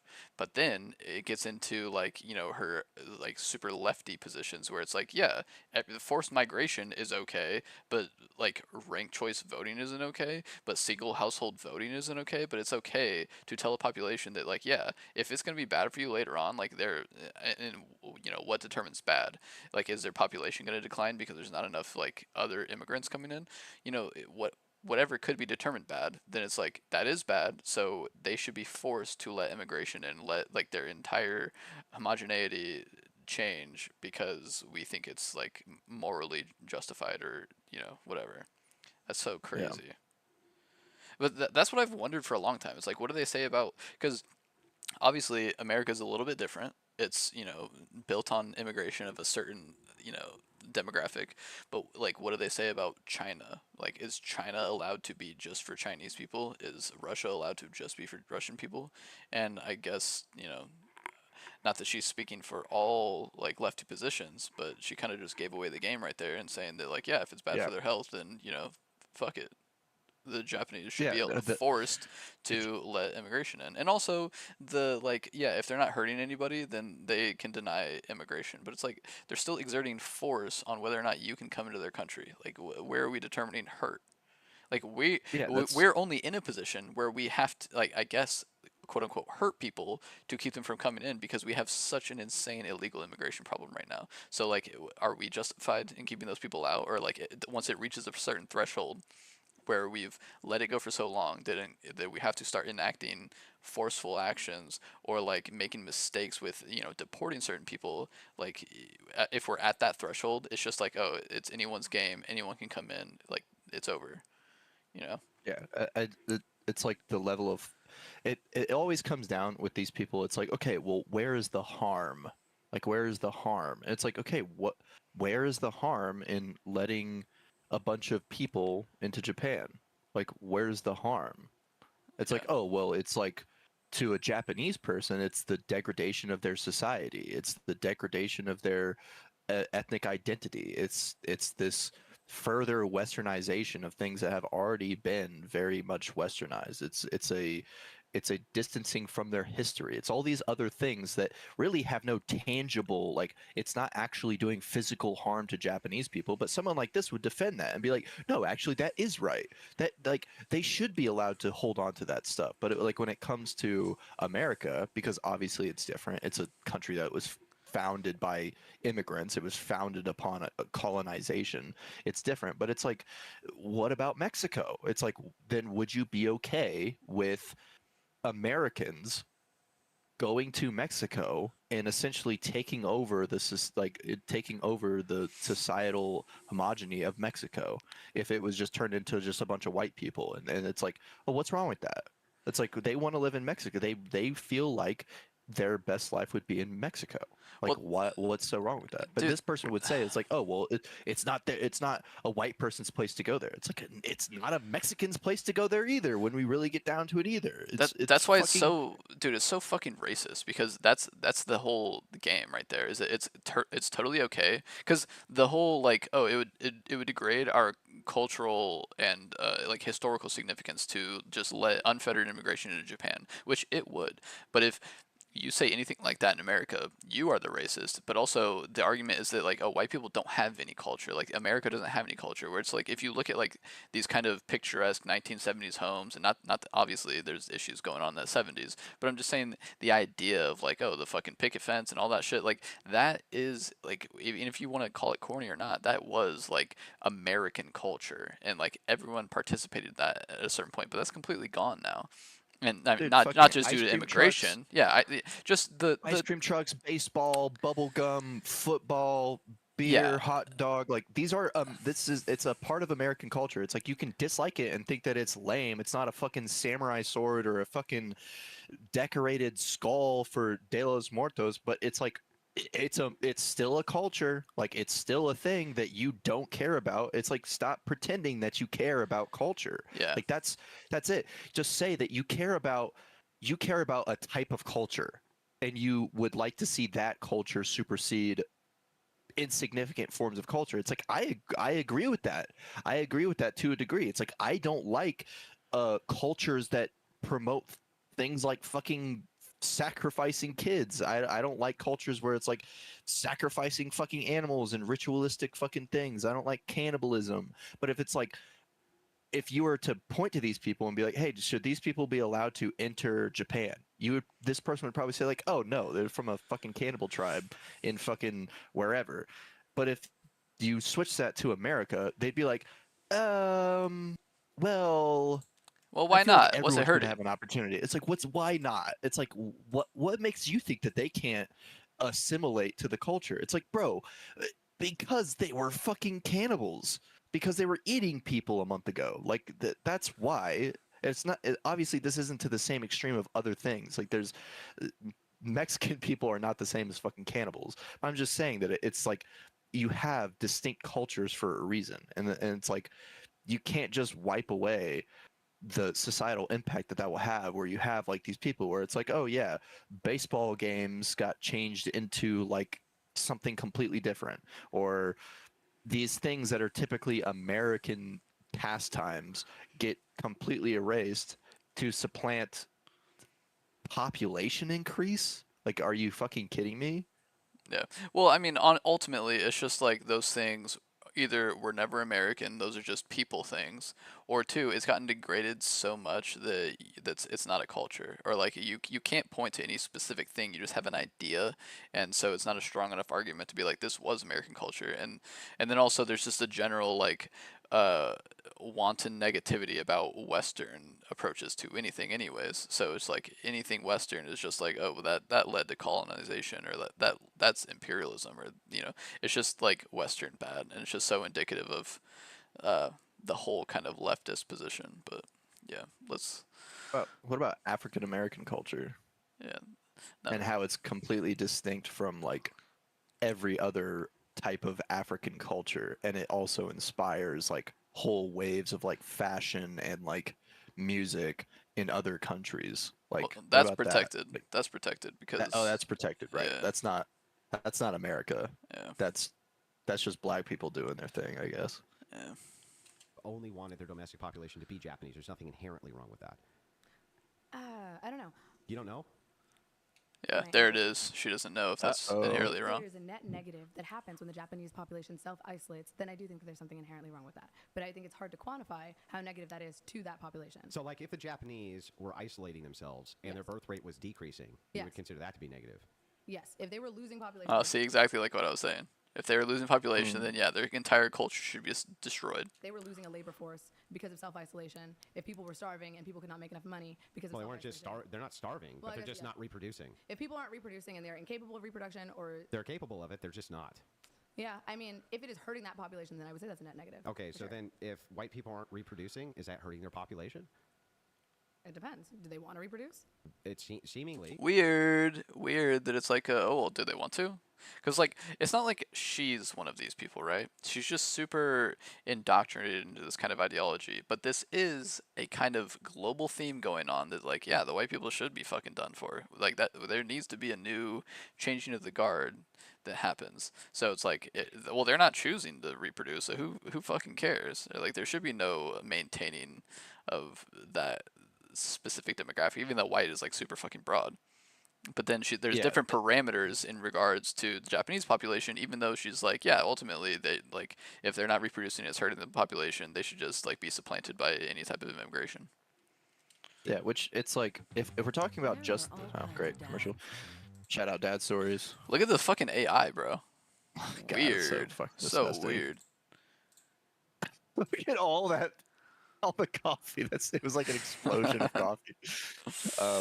But it's like if it's this like conversation about like race, it's like if for Andrew Wilson is going with like the great white replacement thing, it's like, of course, I think that's stupid. I think it's like maintaining a skin color is really fucking dumb. But it's like that's not usually what people are afraid of. People aren't usually afraid of like, oh, these people are going to necessarily look different. Because it's like if you really break down white people, it's like I don't look the same as a German person.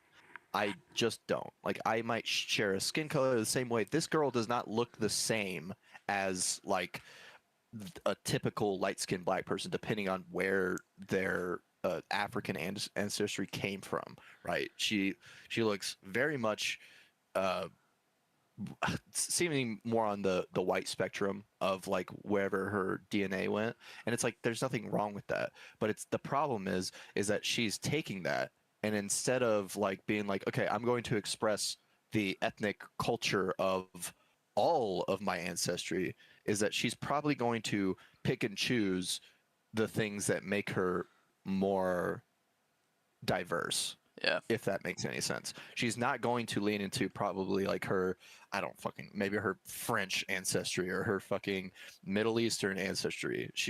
Like she's going to lean into the African roots, which she probably doesn't have a whole lot of, but she's going to act like she does, or she's going to supplant those things. The same way, that's what at least I worry about in regards to America. It's like I don't care if everyone around me looks somewhat Hispanic. But what I don't want is for like the English language to be basically like a secondary language. I don't want football to be a sport that nobody watches anymore, and it's turned into everyone just watches soccer or like watches fucking what's that other fucking or like watches like fucking cricket for some fucking reason. I don't fucking know. Yeah. Like that's what I'm worried about. Cultural erasures of things that were pretty center point to what came about of a unique circumstance of this country that was a combination of everyone's cultures. It just happens to be that the combination of those cultures were white cultures. You had rugby turning into football. You had other sports turning into, and you had an inspiration, but from even lacrosse from the Native Americans going into things like baseball, and nobody wants to talk about how like that's a unique thing to create a sport that is heavily reliant on new inventions and then simultaneously have it be popular like all across the world. Yeah. Basketball too. Hey, let me go use the restroom real quick. Yeah, I'll be right back and then basketball we'll too. finish this off.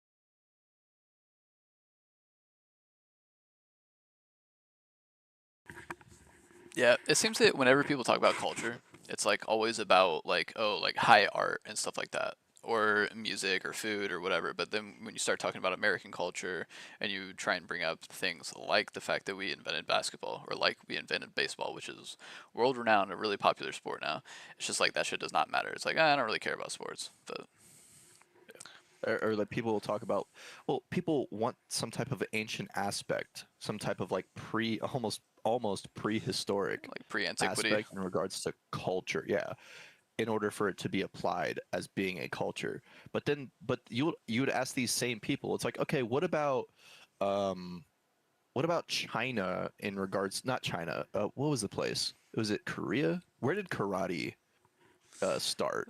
Karate, I believe, was China. Taekwondo is Korea. I know that. Okay. China creating karate, that was not a fucking thing prior to like the early or the late 1800s, but people want to believe that it was like an ancient martial art, that this was like a part of their culture was karate. It's like, no, it wasn't. It was an invention basically to supplant things like kung fu, because karate is Japan, by the way. Kung fu was China. Oh, okay. Japan. Yeah, okay, that's an even better thing because China had kung fu. And that is an ancient, that was by all measures an ancient fucking art form. Karate was not. Karate in Japan was not. It was an invention in like the late 1800s, where because they needed some type of like universal like cultural martial art in order to segue them into like a masculine society because they couldn't have Bushido anymore. That was essentially what it was, because Bushido had to do with swords and the whole samurai like thing, and it's like you weren't allowed to own swords anymore, and you weren't allowed to be a samurai anymore. So this was the next thing. This was the next step, because they had nothing like that. And then it catapulted into things like judo and then jujitsu and these other art forms that everyone thinks are these ancient cultural things, when it's like, no, they're not. They're replacements to things from the past. Like to pretend that it's like, okay, culture can only exist in antiquity is just silly as fuck. It's like, oh, white Americans can't have culture because they weren't there for hundreds of years. It's like, well, okay, we have been here for hundreds of years, and sports like baseball, basketball, and football have only been around for like probably about 100 years. And look at what they are. Like, look at what they are now. You have people who like they can't even play the sport. They dedicate like their entire fucking life around watching it, paying for it, and all this other stuff. That's all they care about. And so you're telling me that that's not a cultural thing. But if I tell you that like, oh, soccer is fucking stupid and like it's dumb that these people enjoy soccer, it's like, then I'm shitting on somebody's culture. Yeah. Really, the primary edict is reproduction, right? Okay, sure. Okay, so then if white people are not reproducing, that's harmful to white people's population. Well, if the primary edict is reproduction, then why aren't they reproducing? Well, because they defer what's happened is there has been a massive campaign to defer all women's childbearing years for college years. This is in every industrial country we look at. So what are you structurally I'm asking you this question. I'm asking you, is it inherently bad that white people aren't reproducing? No, if they So is it inherently bad, like you just said, that the Japanese people aren't reproducing? I guess no. If they're exercising their free will. But what this the is the fuck? point. How is it bad if the Japanese don't reproduce, but it's bad if they don't, but it's not bad if white people don't? No, I'm not saying it's bad if either group does. But What I'm saying is it depends on the effects to that population and why they're not reproducing. If they're not reproducing as an exercise of free will, and they are happier without reproducing, then why is that negative? So if we were to look at like the mental health outcomes of women who reproduce versus those who didn't, which group would you say would be happier? I'm not sure. Which group do you say would be happier? Well, statistically, which group is happier?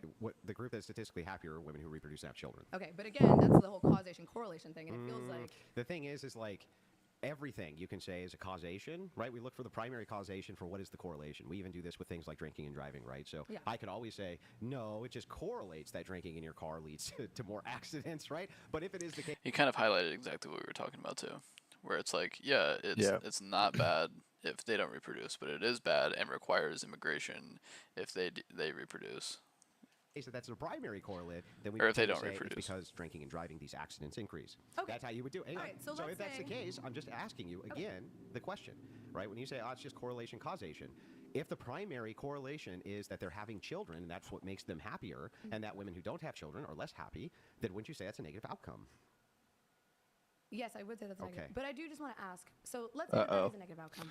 What is your solution? Do you think women should not be allowed to go to college? Do you think women should... I would just advocate for a national campaign which asks women to keep the traditional family intact because it's going to lead to the most amount of children, and to defer those college age years, just like we did a national campaign to try to move women into college. I would do a national campaign to say, defer those years for childbearing, and you can always go to college later after your kids are grown, or you can do it from home. That's not fun. That's not the point of college. Did you go to college? The point of college is to go fuck? No. What's the point? The point of college is to learn while you are young so that you can gain skills that help you in the workforce and develop a career over time. It takes time to develop a career. You can develop first of all, most of the people are getting degrees, by the way. They ain't using those fucking degrees in any of those fields, are they? What's your degree going to be in?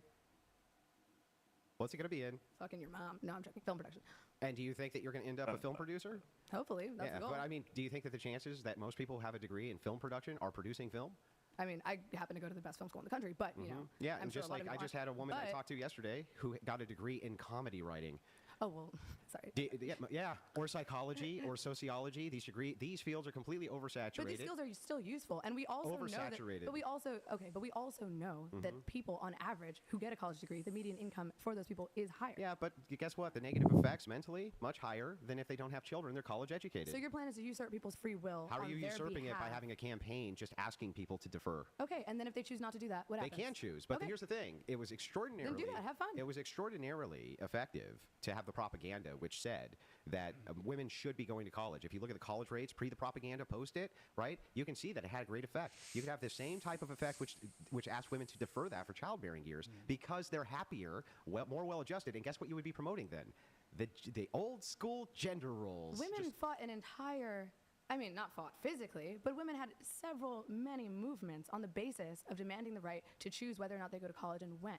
Why would we do that if we didn't First want of all, Are you saying that the feminist revolution is a propaganda first of all, movement? when it came to college, it was there's currently more women in college when than it men. came If to we didn't want to be here, so why when it would came to we? college, there was very few. There was these Ivy League colleges. There was very few colleges ever, and most men never went to college either. That's the truth. Almost nobody ever went to college. It was about the best and the brightest. And what's happened is we've lowered the deviated standard, so anybody can fucking go to college. Now it's become a requirement for an entry-level job to go to college, which is insane. But that's an issue with capitalism. That's It's not an issue with capitalism. It's an issue with stupid Oh, feminist boy. propaganda. Come on.